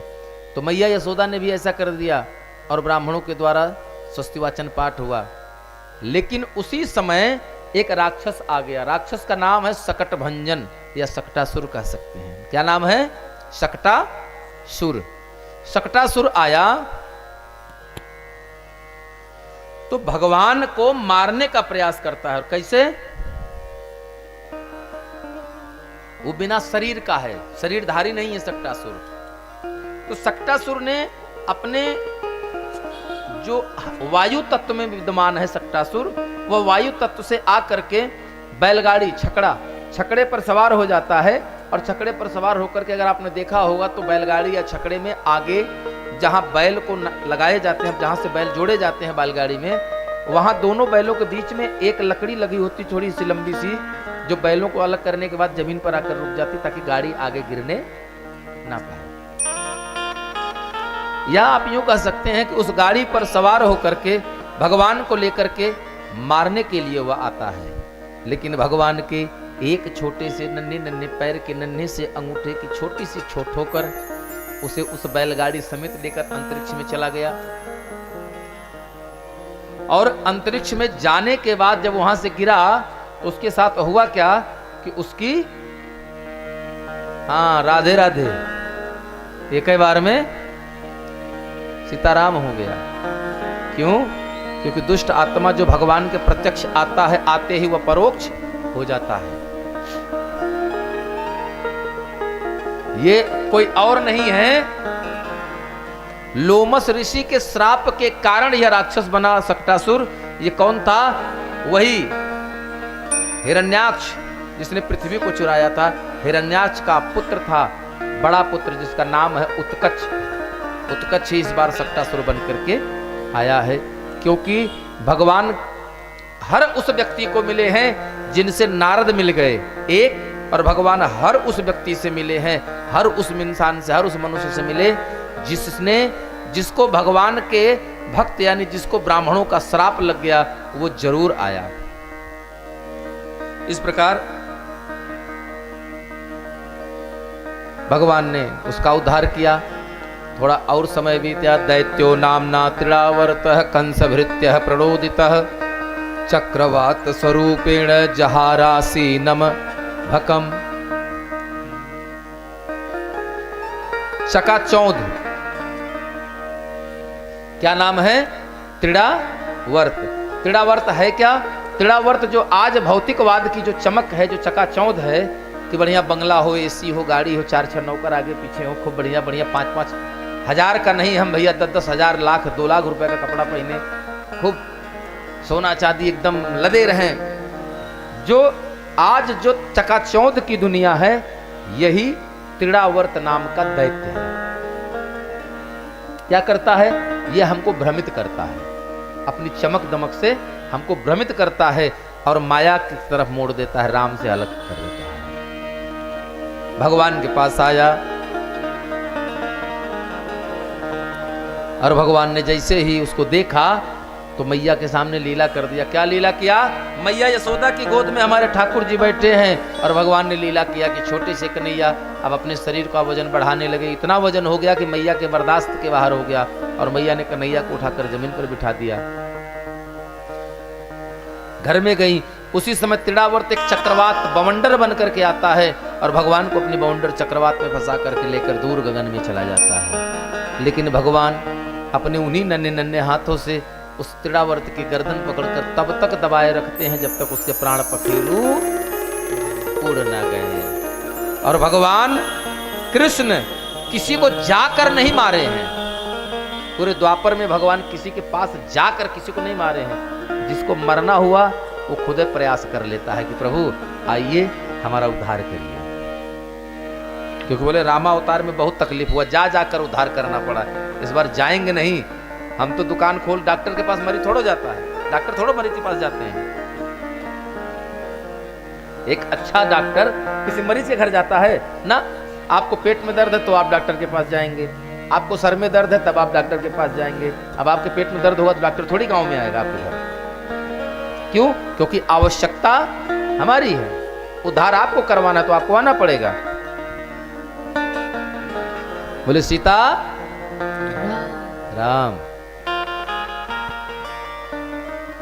उस त्रिडावर्त का उद्धार किया। इसके बाद भगवान के नामकरण का अवसर आया और नामकरण का अवसर जब आता है तो बाबा गोस्वामी तुलसीदास कहते हैं नामकरण कर अवसर जाने भूप बोली पठये मुनि ज्ञानी। राजा वसुदेव ने अपने यदुवंश के कुल पुरोहित है, नाम है गर्गाचार्य, गर्गाचार्य को बुलावा भेजा और गर्गाचार्य जी आए। आने के पश्चात वसुदेव ने गोकुल ग्राम भेजा और कहा जाकर मेरे बच्चे तो रहे नहीं, मेरे ही बच्चों के समान उम्र वाले बच्चे हैं हमारे नंद मित्र के, नंद राय के, जाकर उनके बच्चों का नामकरण करिए। और गर्गाचार्य जी नामकरण करने आए। गर्गः पुरोहितो राजन यदुनाम सुमहातपा व्रजम जगामनन्दस्य वसुदेव प्रचोदितः। वसुदेव जी ने भेजा और नंद बाबा आए गर्गाचार्य जी को देख करके नंद रानी और नंद बाबा और यशोदा मैया ने प्रणाम किया और कहते हैं कि हे प्रभु, अगर आप आ गए हैं, आप इतने विद्वान हैं, तो मेरे बच्चों का नामकरण कर दीजिए। इन कथाओं से क्या सीख मिलती है? इन कथाओं से हमको क्या सीख मिलती है? नाम किससे रखना चाहिए? नाम बच्चे का कैसे रखें?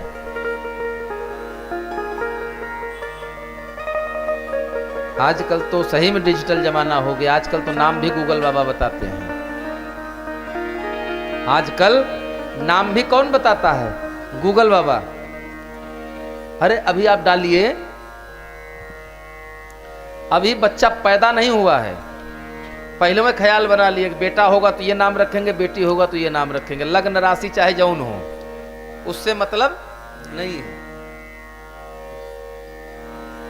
ये जान लीजिए, जीवन में नाम का भी बड़ा प्रभाव होता है। आपके जीवन में जो नाम होता है, उस नाम, जो नाम बुलाया जाता है, उसका बहुत बड़ा प्रभाव होता है।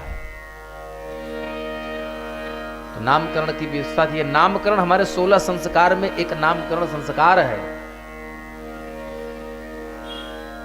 कहते हैं अगर आंगन में करवाएंगे तो कंस को पता चलेगा, और कंस जान जाएगा तो आपके बेटे को भी मरवा देगा, क्योंकि इस समय छोटे छोटे सभी बच्चों को मरवा रहा है। तो कहाँ करें? बोले गौशाले में चलिए। और गौशाले में भगवान का नामकरण हो रहा है। पहले बड़े बेटे का नामकरण होगा, और बड़े बेटे का नाम है शंकर सन बल भद्र रामा,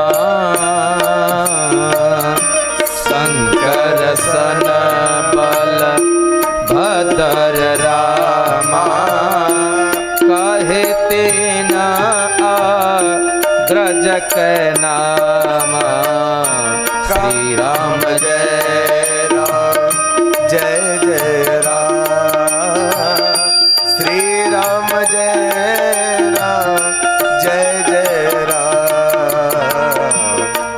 बड़े बेटे का नाम किया, किसके? रोहिणी के बेटे का, और नाम रखा शंकरषण। बोले इनका जन्म किसी युग में आकर्षण के कारण हुआ है, इसलिए इनका नाम होगा शंकरषण। और हुआ भी यही था।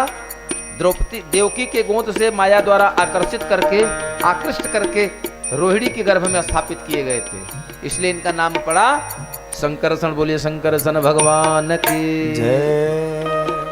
दूसरा नाम क्या बताया? बलराम।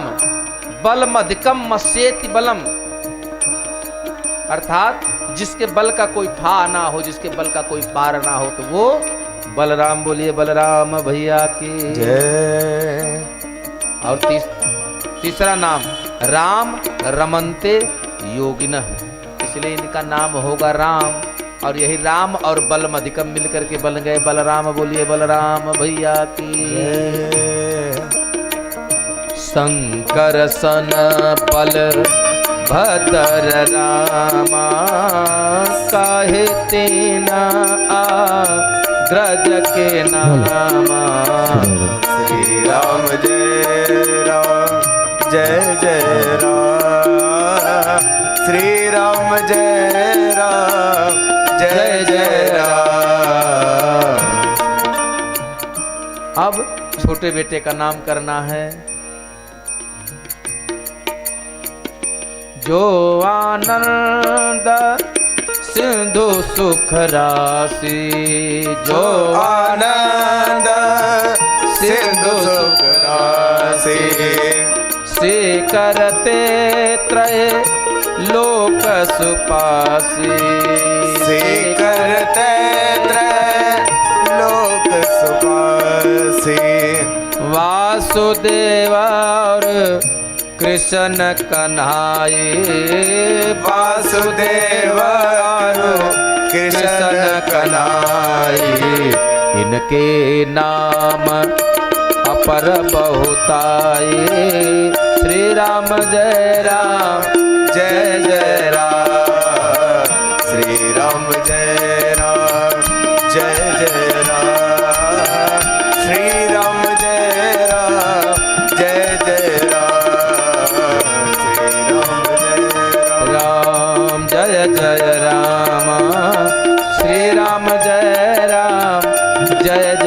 राम।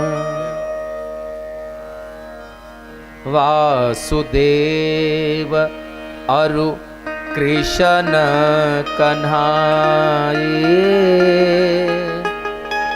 बस जैसे भगवान का नाम बताया, कितने नाम?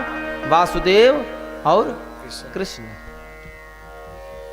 काहे कि किसी जमाने में ये वासुदेव जी के घर में पैदा हुए थे, इसलिए इनका नाम होगा वासुदेव, एक नाम। और बोले आकृष्ण, जो अपनी तरफ आकर्षित कर ले, कर सतीति इति कृष्ण, जो अपनी तरफ आकर्षित कर ले, जो किसी को भी अपनी तरफ सम्मोहित कर ले, वही कृष्ण। अच्छा, इनको देख करके लगता नहीं कि जो इनको देख लेता है उन्हीं का हो जाता है।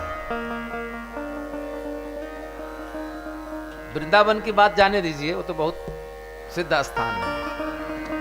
हालांकि हमारे लिए तो हमारे ठाकुर जी वैसे सिद्ध हैं, इनको सिद्ध करने की जरूरत नहीं होती है, खुद को सिद्ध करना है। आप ध्यान से देखिए, ठाकुर जी के विग्रह को खूब ध्यान से देखिए, और देखना कहाँ? इनकी आंख में देखिए। प्रयास करिए कि आप इनकी आंखों में देखिए। आप चाहे किसी भी तरफ बैठे होंगे, ध्यान से देखने पर आपको यही लगेगा कि यहीं से बैठकर वो आपकी तरफ खाली देख रहे हैं। ये इनका प्रभाव है, अनुभव कर लीजिए। यानी हाथ कंगन को आप फारसी क्या, अब पढ़े लिखे को फारसी क्या। भगवान सामने है, आप लोग सामने हैं। प्रत्यक्षम किम प्रमाणम। ये इनकी लीला है कि अपनी तरफ बिना कहे, जैसे चुंबक लोहे को खींच लेता है ना, ये जबरदस्ती अपनी तरफ बटोर लेते हैं। आओ इधर आओ। भगवान का नाम पड़ा सुंदर, तो मैया ने कहा बस दुइये नाम, उनके तो 3 बताए आप। अरे कहीं हमने 2 हमने बताए हैं, इनके नाम अनेक अनूपा। 1-2 नाम थोड़ा होंगे, पता नहीं कितने होंगे। अरे अच्छे होंगे, कहीं अच्छे, एक से बढ़कर एक विचित्र नाम होंगे, बहुत अच्छे अच्छे नाम होंगे। तो ये तो आपको भी पता है कितने बढ़िया बढ़िया नाम पड़े। कन्हैया थोड़े बड़े हुए, अब मैया का आंचल पकड़कर चलने लगे हैं। एक दिन मैया के आंचल पकड़कर चलते चलते भगवान नाराज हो गए। क्यों, किस बात पर नाराज हुए? जननी के सारी के आंचल गही रूठे राम, मैया मोहे चंद्र देहु बचन उचारे हैं।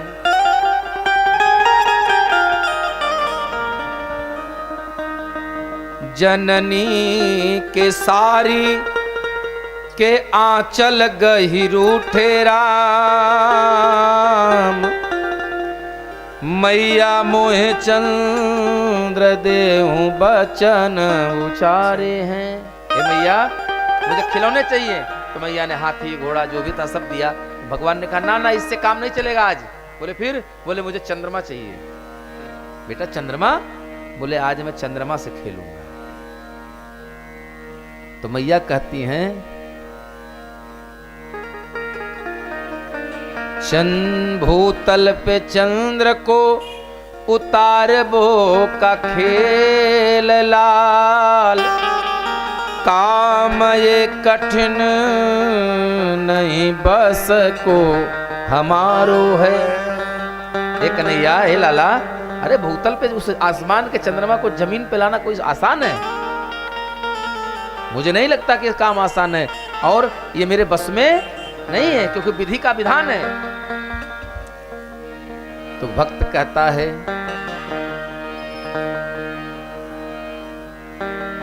सोचे हूं राजेश जननी तुम्हारे गेहे,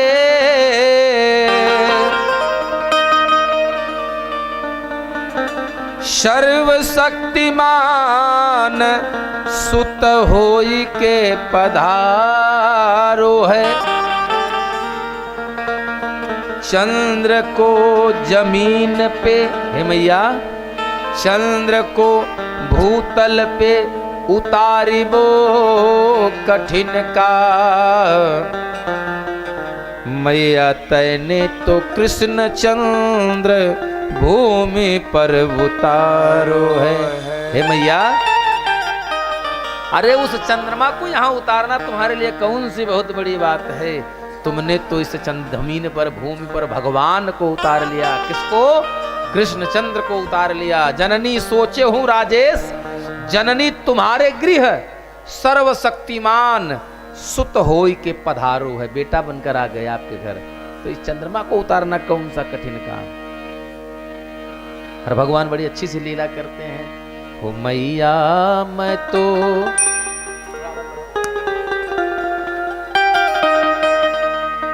हे मैया मैं तो